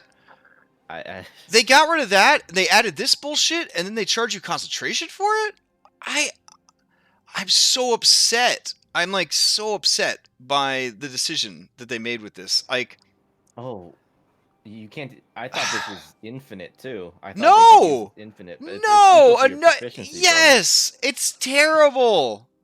It's just insulting. It's insulting, is what it is. Like at this point, if you're gonna, you should give Rangers. You should give Rangers. Yeah, you should give Rangers the ability to cast Hunter's Mark without a spell slot a number of times equal to their proficiency bonus, and it doesn't require concentration, and we're done. Yeah, that's the UA one. Yeah, so like just print that out. And this favored foe is bullshit. Oh my god. All right. So then you're thinking to yourself, well, it can't get much worse for Rangers. Look at all these nice new spells they gave them. And they got to keep Revivify, which was nice. And they've still got they got some Greater Restoration here. Dominate Beast. These are some good spells. It's nice to see them getting some good spells. So that's good. Bard looking over the fence, figuring out what she's going to steal next from the Ranger. So good stuff. Then we got fighting style options. So blind fighting, we already discussed, is amazing. Druidic Warrior to get cantrips. Kind of sad that it's from the Druid class, because I'm not trying to hurt no feelings, but other than Shillelagh, I don't know what you're really going to get there that you could brag about. Now, the Shillelagh part is kind of cool, because that now you could make a wisdom-based ranger, if you wanted to. And then fight with the Shillelagh and a shield. I don't know. It sounds weird, but also kind of awesome at the same time. Why not just play a Druid? Yeah, or why not just take a feat that gives you access to Shillelagh, or dip into Druid for Shillelagh? I don't know. But I still, yeah, it doesn't carry the oomph that the Paladin one has, because the Paladin gets Cleric cantrips, which are amazing, and the Druidic Warrior gets Druid cantrips, which are lackluster. And then thrown weapon fighting, again, I only know like a handful of groups that even would keep track of like the action economy to throw weapons, so this is going to be very niche. Yikes. Spellcasting focus. They should have already had a spellcasting focus the whole damn time, so I guess that's cool that they added that. Primal awareness. Okay, so I've been playing 5e long enough that I remember their first attempt to fix the Ranger, where they went from the worst to the absolute best. It was literally the Worlds of Warcraft Hunter as a D&D class. Everybody was playing those fucking Rangers. It was the peak of Ranger 5e. They had an ability that replaced Primal Awareness that would actually throw up a heads-up display in their brain where they could see every monster of a given type within like a 10-mile radius. Now, in a video game where you have a heads-up display map and little dots appear that you could mouse over and a computer does all that shit, that's a cool ability. But in a game where a human being, the Dungeon Master, has to suddenly commit to how many fucking orcs are in a 10-mile radius, no. That is not cool. That is a terrible ability. Anyways, it's been years since that ability existed. I'm still mad about it. So what did they do with Primal Awareness instead? Alright, so you can replace Primeval Awareness with Primal Awareness. You get more spells. That's pretty cool. They don't count against your Ranger spells known, and you don't use spell slots to cast them. Well, you can use spell slots to cast them, but you get to cast each of them once without expending a spell slot. I think this is really cool. and I think it's a much needed thing for the ranger, so I thought that was good. There's some pretty cool spells as well. Anybody who underestimates Speak with Animals is tremendous. It is a tremendously useful spell, especially if you have a creative dungeon master. Surprised they don't put a Find Familiar in there. Right, where the fuck is Find Familiar? It could be right here above third. You put first, Find Familiar, done. Yep. Mhm. Okay. They also, it looks like they removed Detect Magic and Locate Animals or Plants from the UA version. Yeah, well, they have Locate Creature, which I think is a stronger version, maybe? Well, that's level 13. Yeah. It is the stronger version. Yeah. Locate Animal or Plants is like level 5. I don't know. I would definitely add, if you're following along and you want to, I would definitely put a first level blurb right here, and I would put Find Familiar for primal awareness spells. 100%. 100% add Find Familiar. Okay. So then they got martial versatility, like everybody else. All right. So then, now keep in mind, there have been enough quote-unquote optional changes here that this is essentially an entire class description. So if this isn't a small admission that they did a poor job designing the ranger, I don't know what else it could be besides the publicly announcing we done goofed on the ranger. Because this is a lot of changes that you can optionally put, and yet somehow there's still not enough. Nature's Veil replaces Hide in Plain Sight. I could understand this because a lot of D&D players, I think, were Worlds of Warcraft players or video game players, and they don't understand how stealth works. And then when you ask D&D how stealth works, you get like 30-minute videos where Jeremy Crawford and other people are like, well, it's honestly up to the dungeon master how stealth works. And it's like, oh, okay, cool. So hide in plain sight's just trash. Got it. So yeah, this is taking hide in plain sight and doing to it what people imagine it does already. You just turn invisible. I feel like that's good. I feel like, yeah, that's what people already thought hide in plain sight was, and now unequivocally it is that you turn invisible. That makes a lot more sense. So I thought this was a very smart design. Oh, okay. So then we got these new archetypes. So Swarmkeeper, my daughter has one. She loves it. Most people I know that have made a Swarm Keeper love their Swarmkeeper. It's incredibly flavorful. It's really fun. And you know what would make it even cooler? If they could summon a fucking familiar. That would make it even cooler. Yeah, sorry. But no, they're really, really cool. And they encourage you to do like your own thing with them, and it's a great lesson in like reflavoring. I like it. I like it quite a bit. I like that their mage hand is a bunch of swarming creatures instead of a hand. It's very, very good. But again, where's that Find Familiar? Where's that? Damage wise, I feel like they do a pretty good job of adding damage because you have these different options that you could do with your swarm. Overall, I felt like it was good in UA, and it's still pretty good officially. Now, the Fey Wanderer.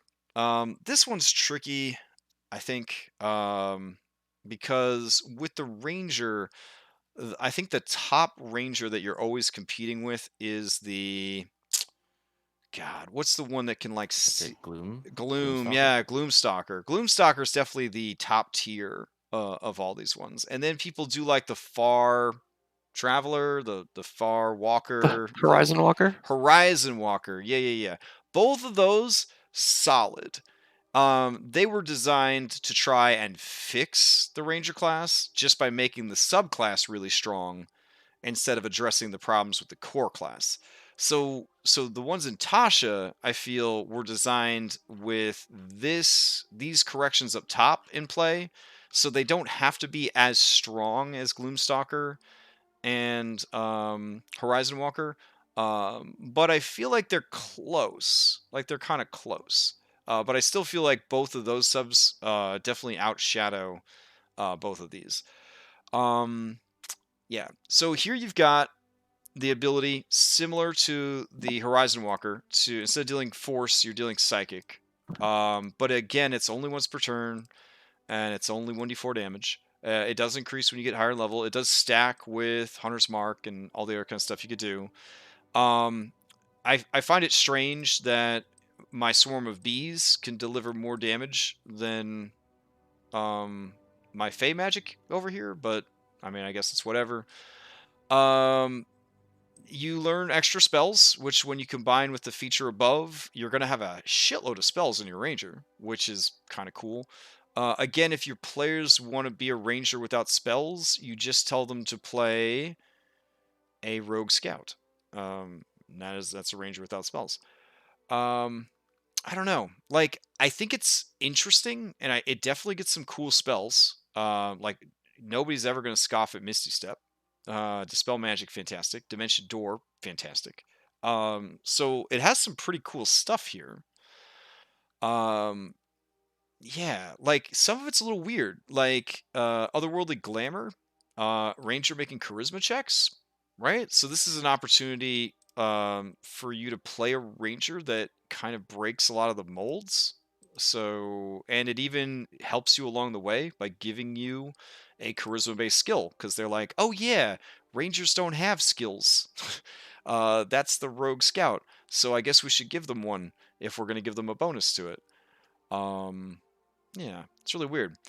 And why it's very confusing why they decided to give you your wisdom modifier and not just give you like expertise like the rogue scout gets. So I thought that was a little weird. Beguiling Twist, Magic of the Feywild, guards your mind, advantage to saves against being charmed or frightened. Huge. It's huge. Low levels being charmed or frightened can be a death sentence. So that's handy. The problem is at higher level play, anything that mitigates fear is just going to be hand waved away because everyone's just going to be having Heroes Feast all the time at high level play.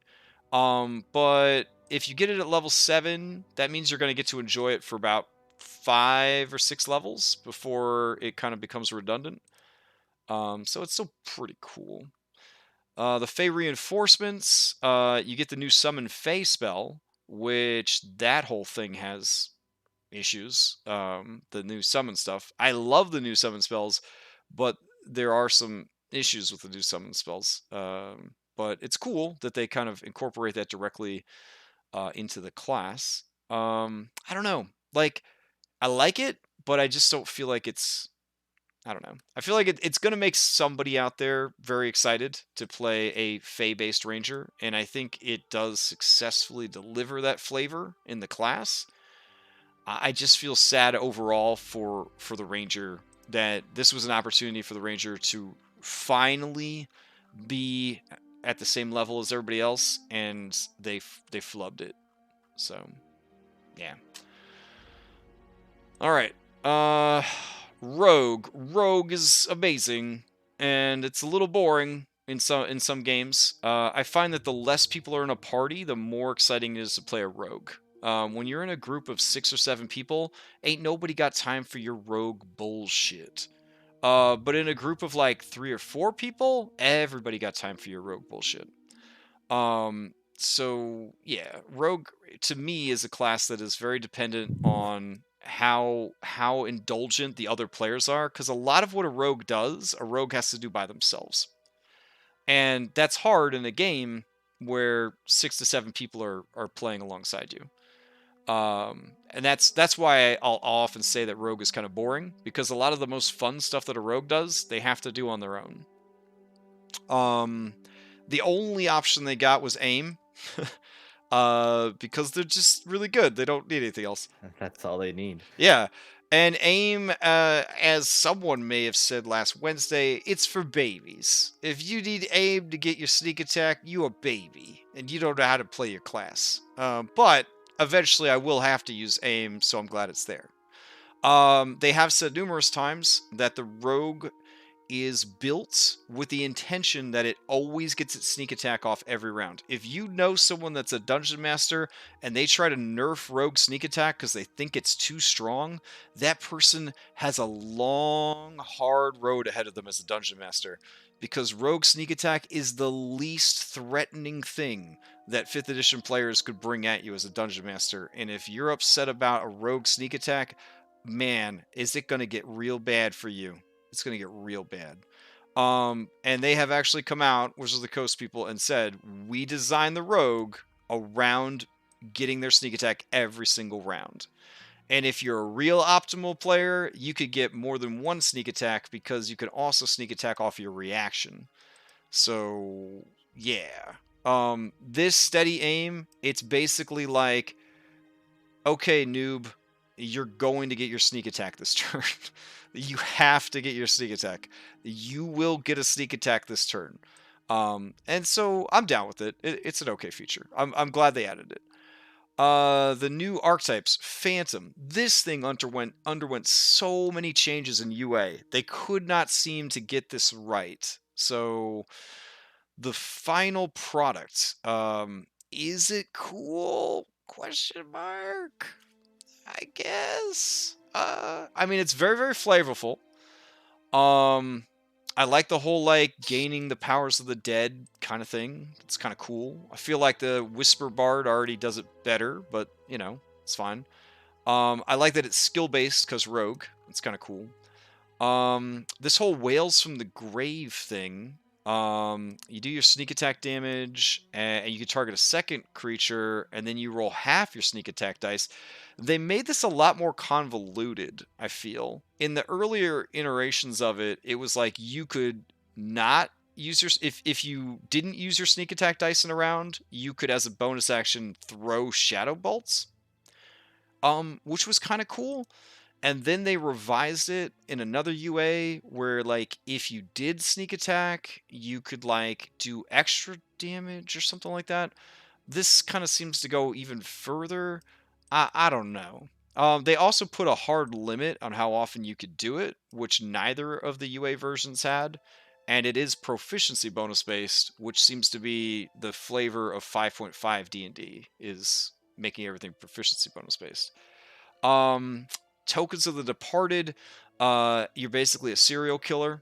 So you collect trinkets from the people that you kill, or you turn people into trinkets, which is even creepier. I kind of like it, though. I kind of like it.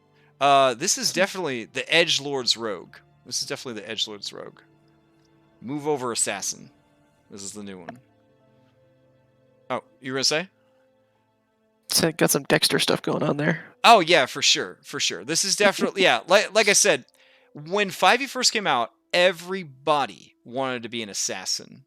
Everybody wanted to be an assassin. What's his name on Critical Role wanted to be an assassin. And then everybody realized how shitty being an assassin actually was. And everybody stopped wanting to be an assassin. But the desire to be an edgy rogue was still there. Thank goodness the Phantom has come along and given us a new opportunity to be an edgelord rogue. So serial killer trophies, and then you get Ghost Walk, which allows you to turn into a motherfucking ghost and fly. That's kind of rad. You can go through creatures and objects. I mean, this is awesome. This is really flavorful, really cool. This final product is so much better than its UA versions. I'm very happy with what they finally kind of came up with here. The Soul Knife. I loved this thing in 4th edition. I'm glad to see it back in 5th edition. I like that it's got these dice. It would have been cool if at any point it said the dice from this subclass are interchangeable with the dice from the fighter subclass. That would have been awesome. But it's exactly the same name. So since it's the same name, Raw, you should be able to interchange them, yes? yeah, I I don't think so. recall any other like. But classes the problem here is when you sharing. reach certain levels in this class, the die increases. I feel like if you wanted to multi-class Soul Knife and Psy Warrior, you should be able to combine the levels to increase your dice size. I mean, They change at the same levels between the two classes. they what? 5, 11, 17, and 12, and this die size changes at the same levels Oh, does it? between the two. Yep. Yeah, so I feel like it's just a natural thing to have them stack. I mean, obviously that's a homebrew call, but I would certainly allow somebody to multi-class into both, and we would just count their combined levels for the psionic dice, because I just feel like that'd be a missed opportunity otherwise. I'm so happy I joined now. So are you letting us multi-class now? Is that what I'm hearing? I'm just if there was multi-classing with a soul knife and a psi warrior, I would definitely homebrew that you could combine your psychic energy dice pool and gains or whatever. Okay, fair enough. But overall, just like the other psychic stuff, I feel like this is handled really well. I know there are people that still remember second edition psionics and they want it back, but I played second edition and I played with psionics, and that shit was the most broken shit of any broken shit that I've ever played with in any Dungeons & Dragons game in 27 years. And that's probably why they want it back, because it was that fucking broken. The game can't support that level of broken anymore. Think about the most broken spells in 5e. Those are the first level abilities of second edition psionics. That's how broken that shit was. So broken. And you can't even say that they were first level, because psionics in second edition didn't have levels. You could just pick whatever abilities you wanted. Like, you want to be level 1 and open a wormhole to the sun? Sure. Yeah. So I get it. People that remember the ultimate phenomenal cosmic power of second edition psionics, they're never going to be happy with any psionics that are ever released ever. I like the idea that psionics is just another flavor of magic, and we just move on with our lives. It's simple, it's clean, and we just move on with our lives. If you had a campaign where psionics were like important to the story, you could say that psionic magic, arcane magic, and divine magic are 3 different types of magic, and you could certainly treat them that way, segregate them that way, create defenses against specific flavors of magic if you wanted to. But I think this is a great opportunity for people who want psychic-based stuff to have it without overcomplicating the game with another system. That's the problem with psionics. Is psionics in second edition, it was an entire game system that you had to integrate into the main system. I like how this is just, purple magic, essentially. Or magenta magic. There it is. Magenta magic. I don't know. I like all the abilities. I feel like the soul knife is going to be very popular. I think a lot of people are going to try it out. I mean, you're basically Psylocke from X-Men, and who wouldn't want that? Yeah, I am. Yeah, exactly. So yeah, I think Rogue made out like a bandit. Hey, all right, let's go Sorcerer. So Sorcerer. Sorcerer got a bunch of new spells, and that's good. There's a lot of people out there who feel like Sorcerer in 5e isn't good. And those people, in my opinion, are correct. They are. I've always been confused by Sorcerers since they showed up in 3rd edition. In 4th edition, they turned Sorcerers into X-Men, and it was amazing. You basically were like, I'm an X-Sorcerer, and then X was whatever rad X-Men they ripped off for that type of Sorcerer. And Sorcerer spell focuses were daggers, so you were basically like stabbing spells into people, and it was something completely unique and special and different. Yeah, it was really, really cool. It was so different from Wizard. Like, nobody bothered with Wizard in 4E, because everybody else was so much cooler than Wizard. They were like, why would I play Wizard? Like, everyone's cool now. And they almost changed their name to Sorcerers of the Coast. Like, it was that powerful. Kind of, yeah. Like, the problem was everybody in 4E was completely amazing. So, like, the Wizard, who used to be the most amazing, kind of sat grumpily in the corner And they're like, well, what makes me amazing now? And they're like, I don't know. You could have twice as many amazing abilities and swap them out when you rest. And Wizards were like, that's not enough. That fighter can make magic items. That's not right. And then, 4th edition was like, oh, well, fucking deal with it. Yeah, so Wizards had a bad time in 4E compared to everybody else. But Sorcerer in 4E was such a unique and interesting class. And then they went right back to the boring ass 3rd edition one for 5e because they had to distance themselves as far as they could from 4th edition because everyone hated it so much for some reason. Yeah. So we went back to the really boring discount wizard that was the 3rd edition sorcerer. Now, the Giphy system, they move these guys to have mana points essentially, like a fucking Final Fantasy character or a video game character. And that's actually super cool. This document, Tasha's, does not in any way go in that direction at all and address that in any way, shape, or form. But man, is it cool to have a mana-based sorcerer.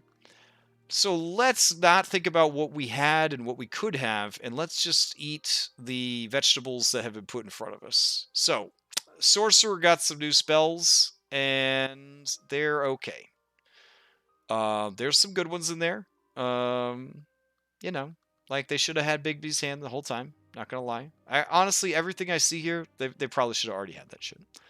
Then we got metamagic options. Okay, so Seeking Spell is good. Missing on attack sucks.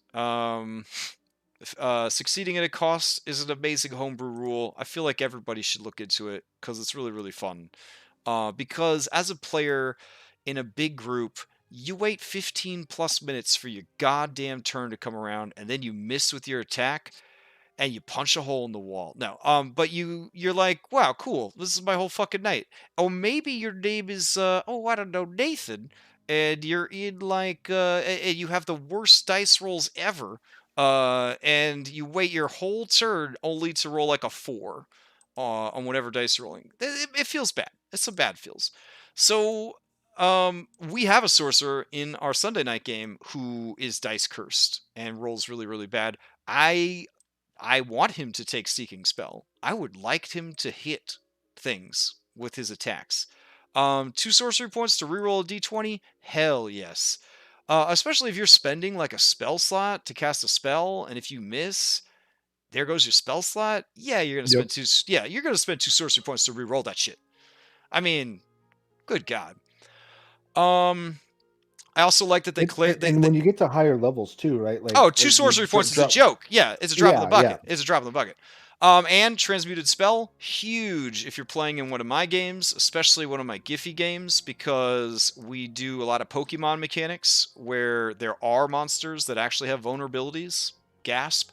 So being able to trade out for a single sorcery point to any of these damages, that is amazing.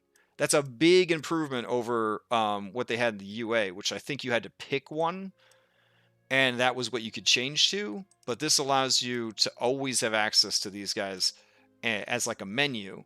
And so you could cast Acid Ball, which is fucking amazing, and all this other cool stuff. So both of these, very strong. I'm glad they both made it through the UA process.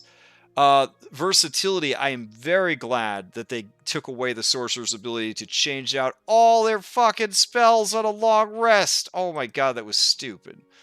But it is cool that they can not only change out, they can only change their cantrips now, and they can only change their meta magics, because I think there were a lot of angry wizards that when they gave sorcerers the ability to change spells.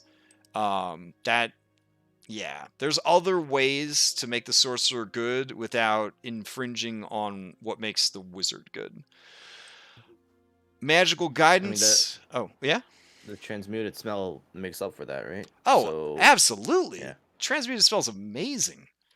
If anything, I would say that like maybe if your sorcerer really feels like, I don't know, like they suck, just give them an extra meta magic.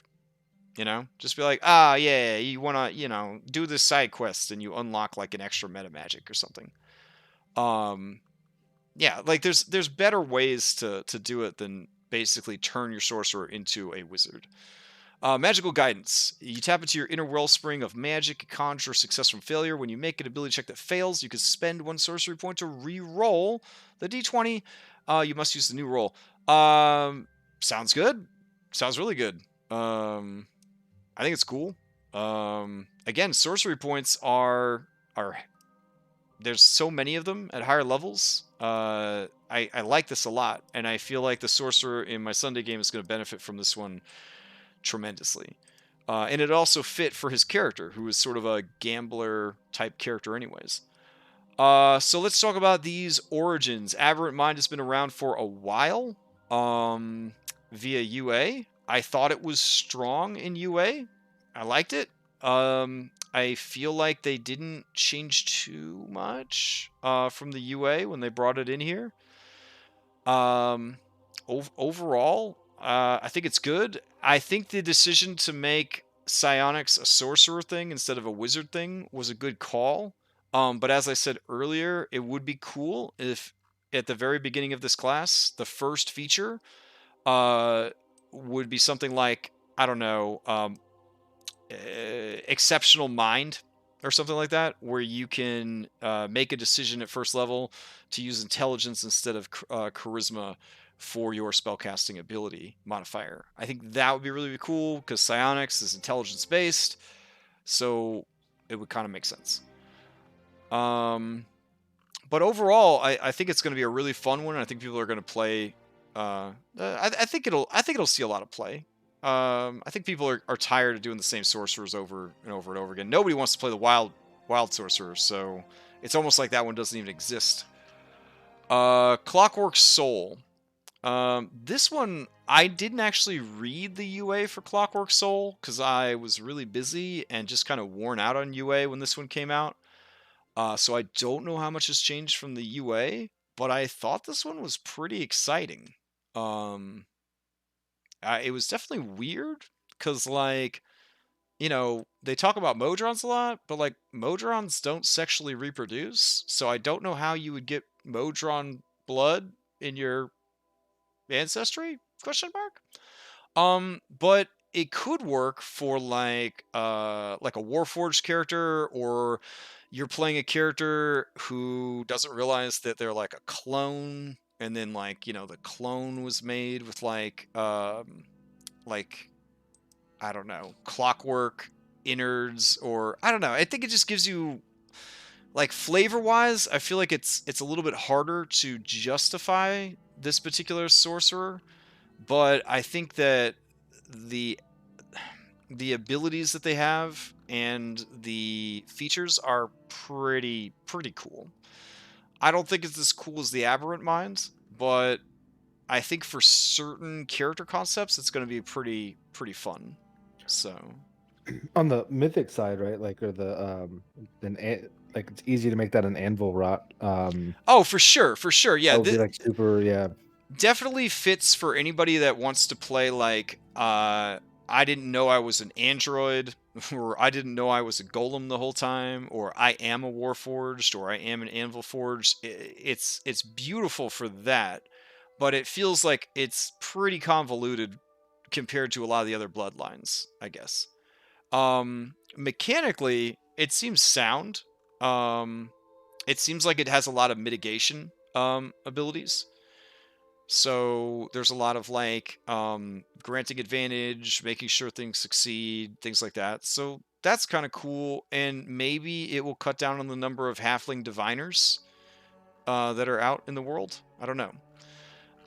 But it's definitely in that wheelhouse of luck mitigation and control. And when you combine it with the sorcerer's new abilities of re-rolling things and spending points to re-roll things, you have a lot of potential there. So, all right. Then we got Warlock. Everybody loved Warlock. I think Warlock was like the sleeper hit of 5e. I feel like when 5e first came out, everybody didn't really understand Warlock, and then as people started to understand multiclassing a bit more, they were like, oh, Warlock's pretty fucking good.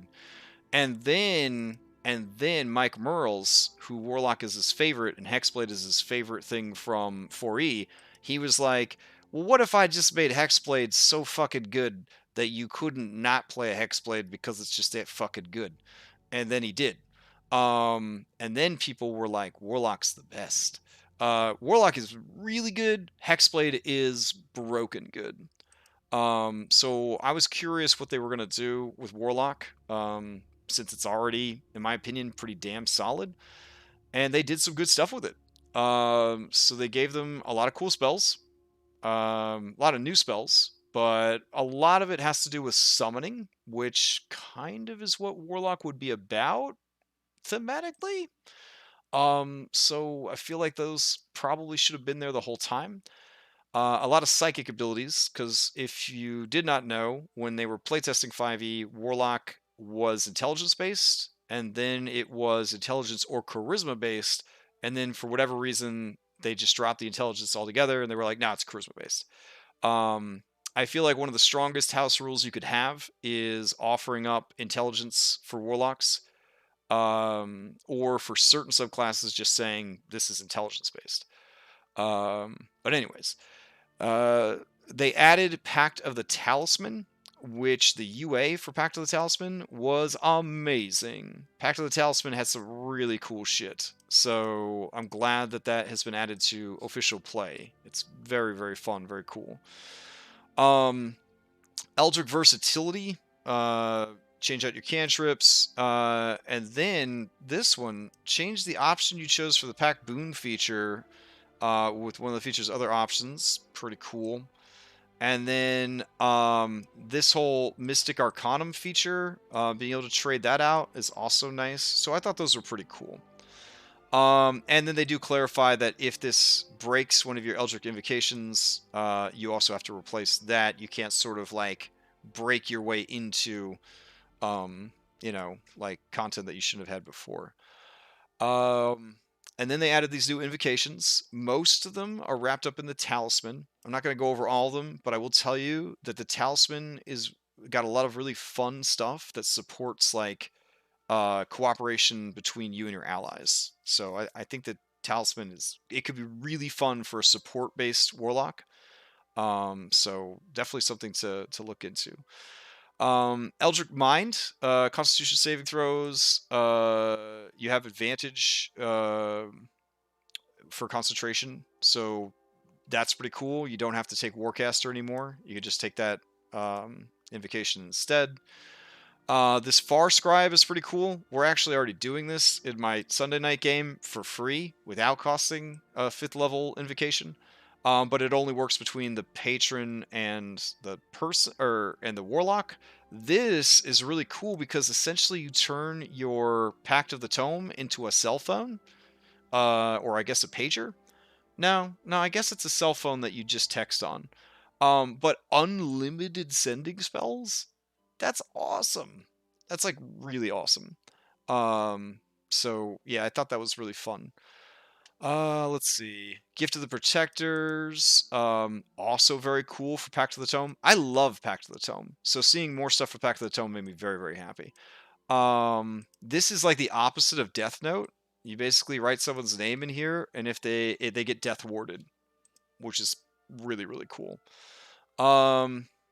Then we've got a way to pimp out your familiar a bit more because they pimped all the other familiars out, so they had to go back and re-pimp the Pact of the Chain familiar a little bit more.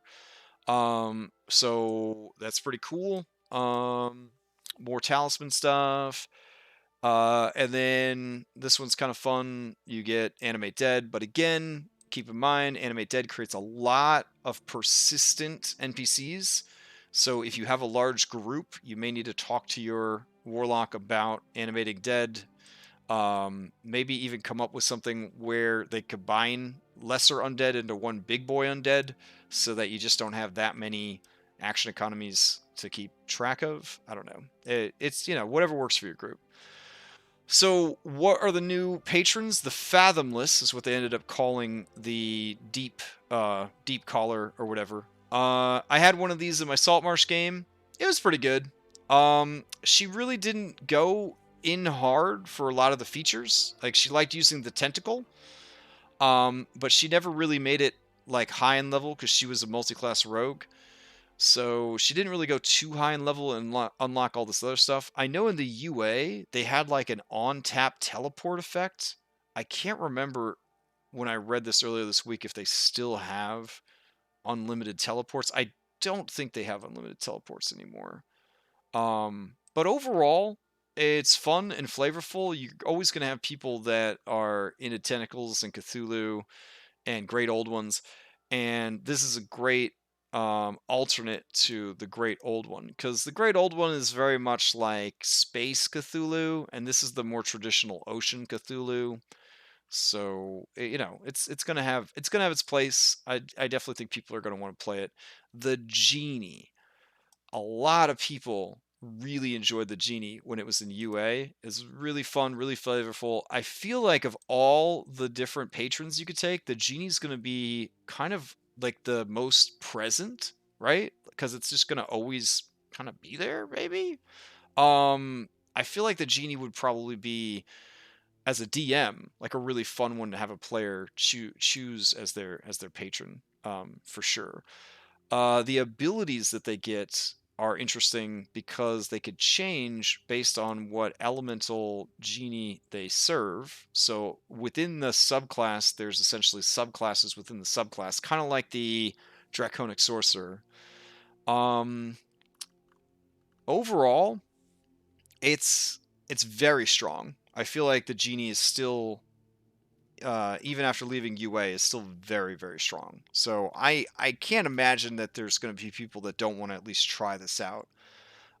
Because you do have like an improved rope trick. You do eventually have limited wish access. And the rope trick thing just gets better and better and better. Essentially, you got like a personal fortress that you carry around with you. I mean, it's just really, really good. So, all right. And then we've got Wizrobes. So, all right. Wizards were already pretty good.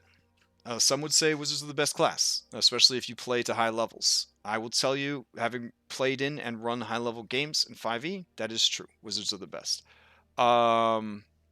They gave them some new stuff, but they're overall just, I mean, they're just still solid. What optional feature were they offered up? They gave them cantrip formulas. So basically, they could spend money buying cantrips to put in their spellbook now on top of everything else, question mark? Or they just know a bunch of cantrips, but they can only know a few at a time, question mark? Basically, wizards have access to all cantrips and can swap them out just like everybody else. That's what they got. If that's any indication of how strong wizards were, that this is the only optional feature they decided to give wizards, there you go. What about arcane traditions? They gave everybody blade singing. I feel like with the whole 2020, we're being woke, equity, all that kind of stuff, having a incredibly powerful subclass that was elf only, I think it chafed people kind of hard. I do want to point out that no one bothered to go to the Sword Coast Adventures Guide and get the really shitty Dwarf Barbarian and make that available to everybody. They just sort of forgot that thing ever existed. Kind of weird. But they did go and decide to unlock blade singing for everybody. I don't have a problem with that. Blade Singers have been around for a while, many years now. Blade Singers are basically a tank variant for wizards. So if you've ever wanted to be a tank and a wizard, that's what Blade Singing basically is at 5e. So, and then Order of Scribes.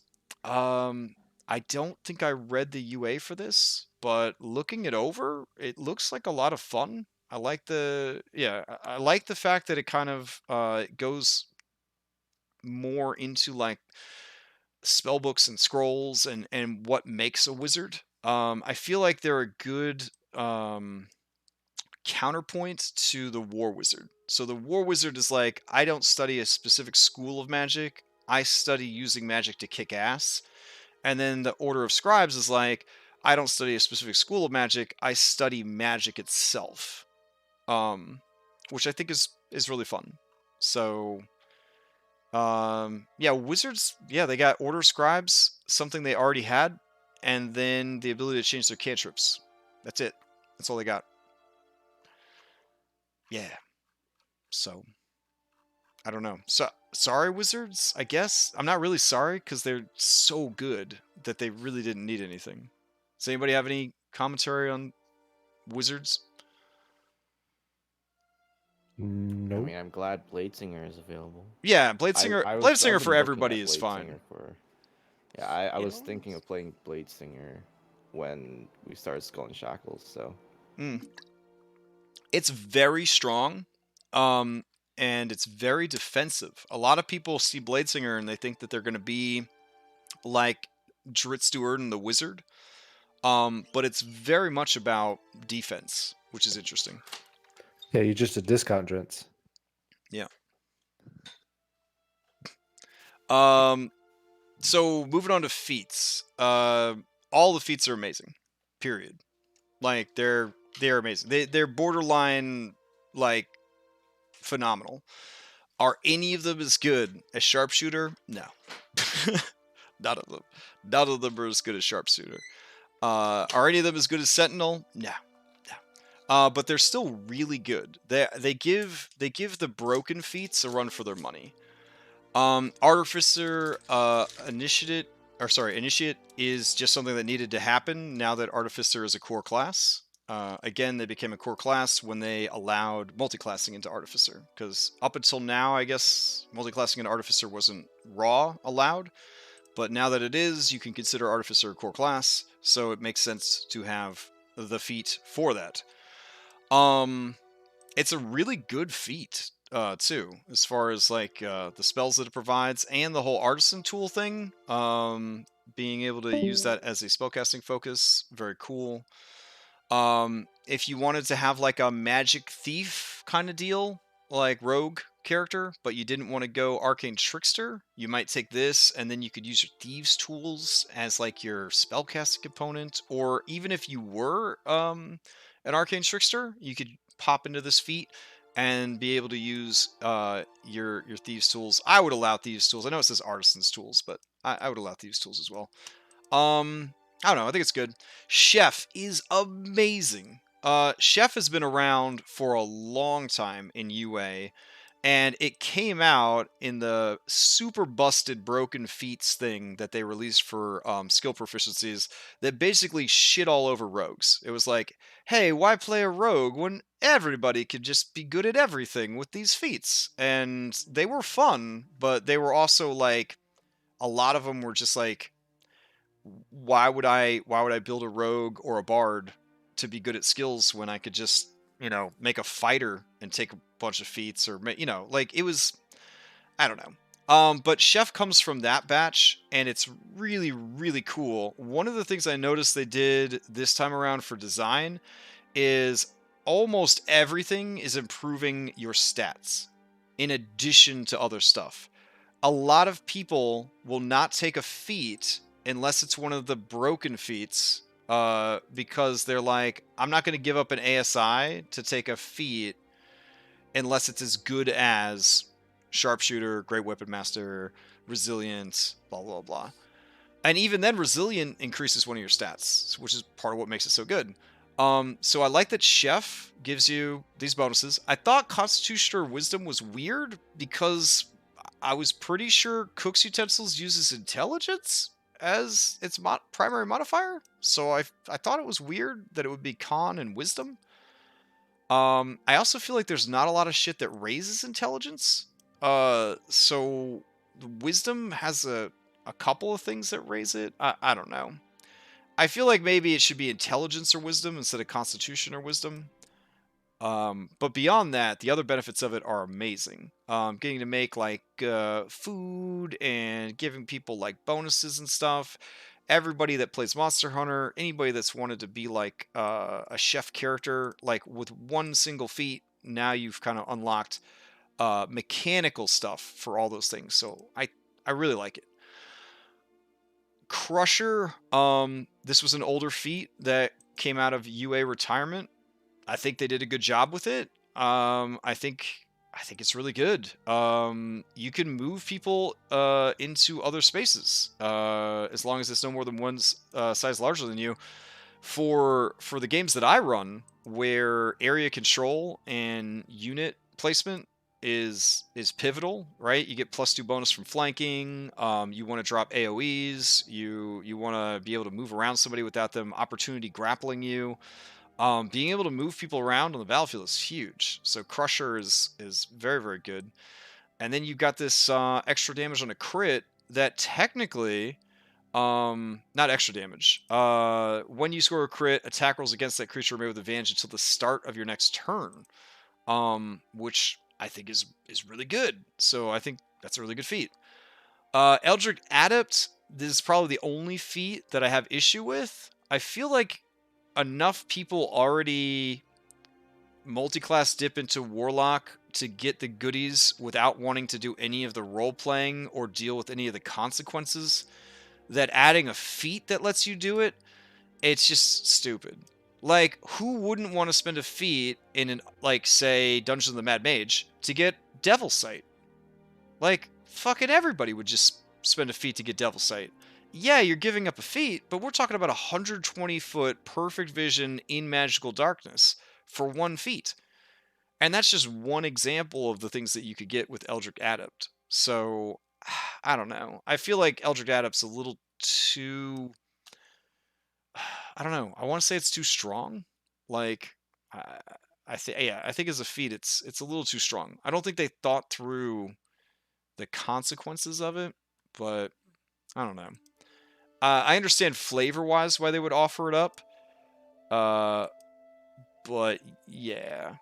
And I also don't understand why they bother limiting it to spellcasters if it's just an Eldritch entity giving you some rad ability, you know?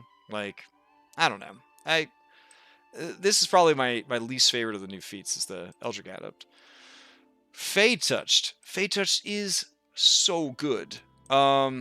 All of these are great ability scores that you would want to raise, depending on what kind of spellcaster you were. And then, and there's not a lot of feats that raise charisma, so that's huge.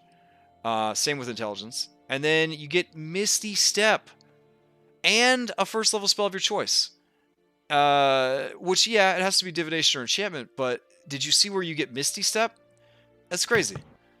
Yeah, Maya has this. Yeah, you can cast each of these spells without expending a spell slot. Once you cast either of these spells in this way, you can't cast this way until you finish a long rest. But wait, you can also cast these spells using spell slots if you have the appropriate spell slots available. This is ridiculously good. That's a ridiculously good feat.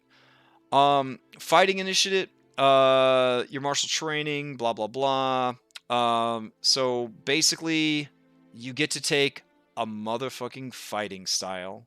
That's right. You could take archery fighting style and get a +2 to all your ranged weapon attack damage. It's amazing. It'd be interesting for a monk. Yeah, it'd be interesting for a lot of classes would benefit from this.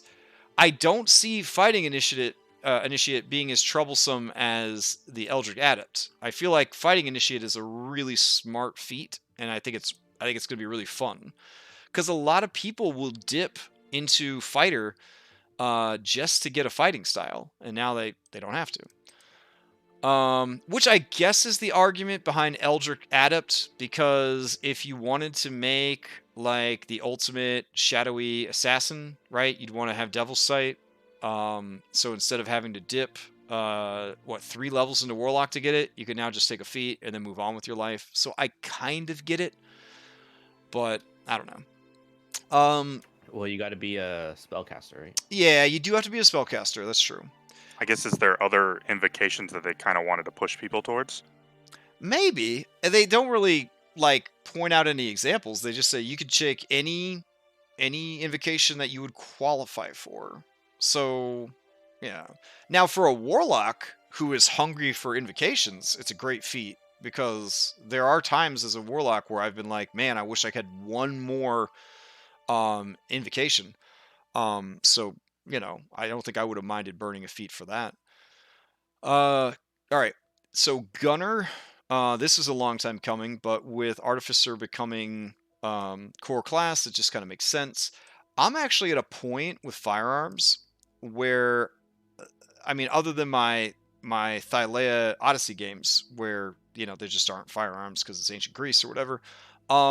In my Forgotten Realms games, there's guns. I mean, there were guns in both my Saltmarsh games, like no problem. Like there's guns obviously in Skull and Shackles, guns everywhere. So it is nice to finally have an official feat for guns. And overall, it's good. I like the whole dexterity score. I would have probably added dexterity or intelligence because siege weapons technically use intelligence, and they're cannons and stuff like that use intelligence for aiming them. So I feel like they could have maybe done dexterity or intelligence would have been good. But yeah, you gain proficiency in firearms. Fantastic. And here's the kicker. You ignore the loading property of firearms. And like crossbow expert or whatever, you don't get disadvantage when you have hostile creature adjacent to you. So very good feat. It's a very good feat. Especially since it boosts the stat while also giving you these other benefits. But of course, situational to your campaign. If your campaign doesn't have guns, but if it does have guns and you want to use guns, this is kind of a no-brainer right here. Meta Magic Adepts, you learn how to exert your will on your spells and alter how they function. You learn 2 meta magic options from Sorcerer, which is awesome. So this kind of sucks for Sorcerers. Because now the new stuff that made them so cool, a wizard can just come along and spend a feat and get them. So that, like, I feel kind of sad for Sorcerer because this feat takes one of the primary things that makes them special and whores it out to everyone else. Now, admittedly, they only have 2 sorcery points to spend, so it's not that great, but. You could double up on it as a sorcerer. Right, that's the thing. Kind of like the invocation for the Warlock, but even more so. If you were a sorcerer and you took this feat, that would be awesome. Because now you get 2 extra sorcery points on top of all the other ones you have, and you get 2 more meta magic options. So for a sorcerer, it's really, really, really cool. Piercer is related to Crusher. If you like piercing weapons, it's pretty cool. I don't think it's limited in type, so it could be melee or range. So if you've got that bow character and you're like, is there anything else I could do to make this this longbow character strong? Now there is. Now there is. You can re-roll your attack damage dice, and then you have to use a new roll. When you score critical hits, you can re-roll as many damage dice. No, you can re-roll 1 additional, so you can re-roll 2 of them. Which is pretty dope. Poisoner has... I feel like Poisoner needed to be here, and it was in UA, and I think a lot of people just allowed Poisoner because there was a need for it. But unless you play Rogue Assassin raw, like there's like a 50% chance you poison yourself anytime you try to use poison. Which is a lot of risk and a lot of work for a damage type that most of the shit in the game is immune to anyways. Even here, right? Like, they had to add ignores resistance to poison damage, but you're still kind of locked out of all the stuff that is immune to poison. They do give you proficiency with the Poisoner's Kit, and they actually have rules built into the feat for creating poison, which is nice, because that very rarely gets addressed. So overall, kind of cool, but probably the weakest of all the new feats that they had on offer. Probably would have added treats immune as resistant, and then it would have been a little better. Yeah. Or given them a stat boost like every other fucking thing had. Yeah. Like intelligence or dexterity, maybe? That would make sense. Yeah. So overall, the weakest one of the batch. Shadow Touched. This is just the edgelord version of the Fey Touch one. Invisibility's pretty cool. Is this as cool as Misty Step? I don't know about all that. But it's still really cool. And if you wanted like a nice edgy character, this would add even more edge to that character. So I think it's good. when I first read it, I was like, oh my god, every party I have is going to have a shadow touch person, a fey touch person. And I was like, yeah, but they are adventurers, and that's exactly the kind of shit that adventurers live for. So you should probably just shut up, old man, and let everyone be happy about their fey touch and shadow touch characters. And then I was like, yeah, you're right. You're right. Frosted side of the mini wheat. So then they had this skill expert, which I was like, another skill feat? How could you ever beat Prodigy? Prodigy is the greatest. And I think they removed the racial restrictions on Prodigy when they did the errata to try the woke errata. So Prodigy to me, it's kind of hard to beat. But then skill expert's like, what if I gave you a stat increase? And I was like, well, there you go. So skill expert, you get a stat increase and a proficiency in a skill and expertise in a skill. Honestly, some builds, you just need expertise in that one skill. Mostly I'm talking about grapplers. You want expertise in athletics. So this is a good feat. This is a really good feat. I will be taking this feat, probably, and on my Wednesday character.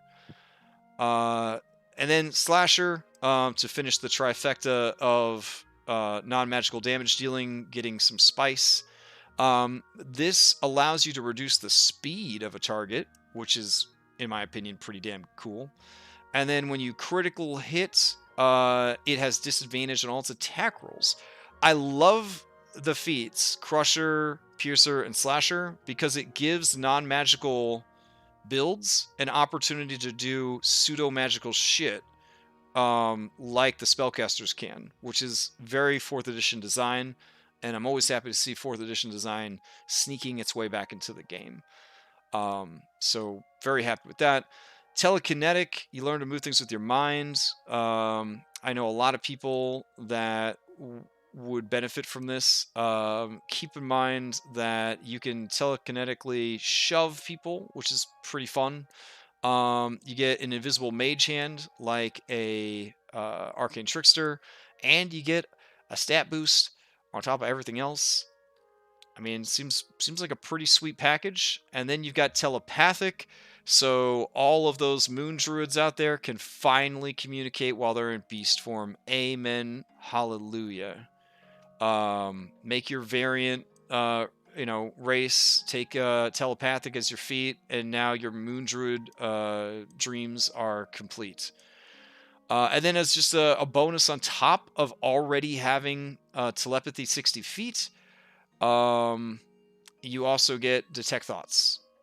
So it's pretty awesome. So overall, the feats were amazing, except for Poisoner, which is very sad. So I would have liked to have seen an artisan tool version of Skill Expert. I really would have liked to have seen that. I feel like there's not enough support for artisan tools, and I feel like artisan tools, the only people that can get expertise on them are artificers. And I feel like it's kind of weird to lock expertise in tools into one class. I understand the class's official identity is building shit, but I feel like it wouldn't be infringed upon that badly if someone spent a feat to get really good at building shit. So I would probably house rule skill expert could be applied to tools as well. So would make sense for like a Forge Cleric. Or exactly. Yeah, you tell me a Forge Cleric can't get expertise in smithing tools if they're willing to take a feat for it. Come on now. So, but yeah, overall, really like it. As far as the DM stuff goes, I'm not going to go too much into it because we've already been doing this for like 2.5 hours. But to whirlwind tour it, I've used group patrons in the past. I think group patrons are amazing. If you have, as a DM, if you don't know about group patrons, I would definitely look into it. They get very crunchy with this shit, which some people need. Don't let your players boss you around, though, obviously. So if they're like, is this our group patron? Because if it is, I want to roll on table 5 and get the such and such for the... Yeah, I mean, it goes that far. It almost goes Pathfinder. with the amount of crunch it provides for group patrons. It is uncannily similar to the Acquisitions Incorporated book. You could actually use both of them to have the crunchiest 5e game of your life. If you combine the group patrons with the franchise rules, you could pretty much put every part of your downtime life onto a table, which I'm kind of into that. All right, then we've got the magics. I will be honest, it's been a busy week, and I didn't read the magic stuff except for like the new summoning stuff. I do want to address the new summoning stuff. I am heavily considering removing all the old summoning stuff and only keeping the Xanathar's and the Tasha's summoning stuff. I feel like the OG vanilla, like 5e summoning spells and animate object spell and conjure spells, I feel like they're really unbalanced, and I feel like they're really poorly designed. So I feel like everything that they do is done better by Tasha's summoning spells, and I kind of just want to switch to those. I feel like if you had all of them available, it would be very situational that anybody would choose one of these summon spells over the tried and true classics of animate objects and conjure fae and conjure animals. Like these new ones can't hold a candle to those particular spells. And that's why I feel like if you really want to see these spells used, you would probably need to sort of just 86 the older conjure spells. I have seen a lot of people use animate objects in 6 years, and not a single person has ever animated anything that was not a shitload of tiny objects that suddenly have the most amazing attack stats in the entire world. I've seen a lot of people use conjure animals, and all the examples that I hear about where, well, what if they conjure an animal because they need a hug? Or what if they conjure an animal because they need a lapras to swim them across a lake? No, they summon 12 fucking wolves. That's what they do. They summon 12 fucking wolves, and then we got 12 fucking wolves on the map, or they summon 8 pixies, and they want the 8 pixies to turn everyone into fucking tyrannosaurs. Yeah, so all all of those spells, they just need to go right in the trash can, and then Tasha's summon spells become the new standard. That's where I'm at. That's where I'm at. Yeah. I mean, everybody's free to run their games their own way, but yeah, like I feel like these are very well designed and very well balanced. 6 years plus the multiple years of playtesting went into making these summon spells actually work. Those other spells, those conjure and animate object spells, they're no good. They're just no good. They're really not. So yeah, you wanna animate objects? It's called summon construct. Done. Yeah, like you wanna summon fae? Oh look, summon fae. We're done. That's where this needs to move towards. So, anyways, I do like that they provided some official advice on reflavoring spells, because there are a lot of people out there who, unless you tell them they're allowed to use their imagination, I guess, won't use their imagination. You can have a green fireball. It's okay. It could even have little floaty skulls inside of it. You know, like that's all right. I thought it was kind of interesting that they felt like they needed to tell people that officially, but I am glad that they did. I feel like it goes hand in hand with the first chapter where they were like, let somebody play any color tiefling they want, you asshole. Which they didn't specifically say that, but basically they did. In that same way, like, yes, you can have your magic missiles look like chickens. That's totally okay. I feel like this picture does more than this whole chapter does on saying, listen, dungeon masters, you let your players have fun, god damn it, kind of deal. So So yeah, it always strikes me as weird though when Wizards of the Coast has to write down what I would assume is like common sense with a lot of stuff. But I mean, a lot of people play the game, so I can understand that.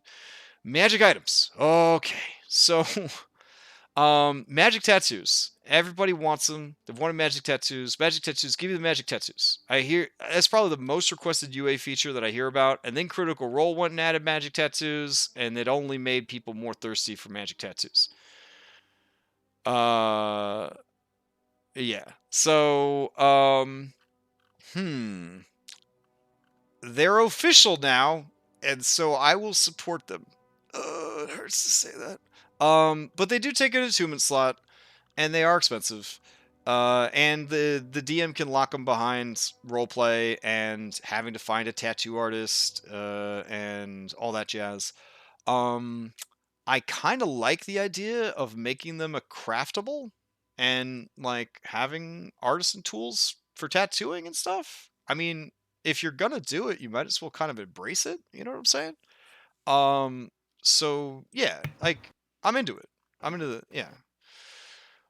Plus, I think they nerfed a lot of them. I think some of them in UA were really strong, like crazy strong. So, and then there's a lot of Artificer stuff in here, which is it's just whatever. And then there's a lot of spell books in here, which is good because that was something that officially there were not a lot of good variations for spell books. So overall, magic items it's pretty sparse, but the stuff is here that people were asking for. So that's cool. If you feel like there's not enough magic items here, let me tell you, Griffin Saddlebag. Go over to Patreon, sign up for Griffin Saddlebag. You'll have so many good magic items, you won't know what to do with them. Bonus Action makes a bunch of magic items. Go check them out. There's a lot of people making amazing magical items that are no less broken than any of the other magical items that you're going to find in a Wizards of the Coast book. Go to DM's Guild, go to Drive Through RPG. There's so many good magical items, supplements that people have made. So don't complain that you don't have enough magical items, because the community has provided over the last 6 years thousands of magical items. So it's not Wizards of the Coast responsibility to make y'all a bunch of magic items. All right. Dungeon Master Tools. Session 0. Pretty cool to see them officially talking about Session 0. Had my first Session 0 as a DM this year for Mythic Odysseys. I'm glad I did. I wish some of the players had been a little bit more honest about what their triggers were. I feel like if we had had a Session 0 for Skull and Shackles, the campaign might not be as spicy and insane as it is. But overall, I feel like Session 0 is a smart move, and you definitely need to make time for a Session 0. So it's cool that they officially are like, hey, Session 0 is a good idea, everybody. We're Wizards of the Coast, so now that we've said it, you can feel more comfortable doing it. It's like when they get a celebrity to endorse, like, mental health. Like, mental health was always good, but now that, like, Chris Evans told me it was okay, I'm gonna go see a psychiatrist. So Wizards of the Coast saying that Session 0 is good. Hopefully more groups will start using Session 0. It's a shame that they couldn't link to some of the online resources for Session 0, because the online resources are better than the ones that they provided here. But I do like that they talk about social contracts and what people's limits are, and talk about if house rules are great, but you need to all be on the same page. The DM can't just come out of nowhere and be like, oh, actually, it's like this. Yeah, so a very important chapter in this book was the Session 0, so I'm happy about that. Sidekicks is good. I can't imagine a world where I will ever run a group that has so few players that I will need sidekicks. But I'm glad that they have rules for them. I had a sidekick on my favorite character in 3rd edition D&D. There was actually a feat that you could take called Leadership, where you unlocked a sidekick with the feat. And you basically got a character that was half the level of your primary character. And whenever your character leveled up to an even level, their sidekick leveled up another level. So you got to have 2 characters, basically, for the cost of 1 feat. It was amazing. So all that's good. Let's see. There are probably better rules. There's this supplement called like Companions for 5e that you could get for like $5 from the DM's Guild or something. And I think that it has better rules for sidekicks than this. This is straight up like you should play 2 characters. Whereas the companion system basically turns your companions into I want to say like advanced Beastmaster Ranger familiars. I don't know. It's cool. I've reviewed it before. And it does a pretty good job. I did like seeing the return of the expert, the warrior, and the spellcaster. This is going all the way back to 2nd edition for these classes. There was a supplement in 2nd edition called NPC classes, and it had rules for making NPCs that were not heroic but were still good at what they did. I will probably use experts, spellcasters, and warriors in my games for NPCs. But I'm also kind of lazy, so I'll probably not do that. But if I had time, I think that they're pretty cool. So I don't know. I thought it was interesting that they went to all the trouble of completely fleshing them out for their sidekick system and bringing them all the way back from 2nd edition. So it kind of warmed my heart to see that. I think it's mainly for like the whole one-on-one D&D now that they're trying to do. Oh, they're trying to show people. Yeah. That makes sense. That makes sense. Yeah. And then let's see, parlaying with monsters. I thought this was kind of an interesting chapter because it's like you don't have to be a murder hobo. Let us show you ways that you could enjoy D&D without murdering everything. So I thought that was kind of fun. And then it also to help the DM, because a lot of DMs are like, I don't know what to do. I guess roll a handle animals check, ? Okay, now you have an owl bear? Oh my god, what are we supposed to do now? They have an owl bear. Yeah, so I like that they try to explain like how to handle that a little bit. Environmental hazards. This was another cornerstone of 4th edition. There was no way you were playing a store-bought 4th edition adventure and you didn't have an environmental hazard or 10 in every fight. It was Final Fantasy Tactics, the role-playing game. Every single map had environmental hazards on it, and it was amazing. I am super duper lazy, so I never bother to make environmental hazards in my 5e games, but I feel like I should probably try to do that. This chapter kind of guilted me into that a little bit. So, not going to go into detail, but essentially create things on your maps that people can do besides the same shit that they always do. So, all right, and then puzzles. So there's a chapter of puzzles. This was weird to me because I'm like, well, all the hardcore players are just gonna read this whole fucking book. So like, you given us all these great puzzles, but everybody's gonna read the book and they're gonna know all the puzzles. But I still like appreciated the fact that they have them in here because it does provide some pretty cool examples for puzzles. And it also explains ways that you could sort of structure and build your own puzzles. As a player, I don't normally like puzzles because my brain is usually very tired and I don't feel like solving puzzles. But I've noticed as a DM that puzzles in moderation do kind of break up gameplay quite a bit, and the players that don't like puzzles, they just sit back and let the players that do like puzzles kind of take the spotlight for a little bit. And I don't think they're bad. I think puzzles are bad if you are overly committed to a solution and you waste 20 or more minutes of everybody's time waiting for them to solve the puzzle. Definitely set a timer, maybe a real timer, when you start a puzzle. And then if they haven't solved it by a certain point, whatever dumbass answer they give you or thing they try, you're like, yep, that was it. And then you just move on with your life. They just literally time themselves out of the puzzle. I have played in D&D games where we spent hours trying to solve a puzzle. and that's probably why I hate them so much. Yeah.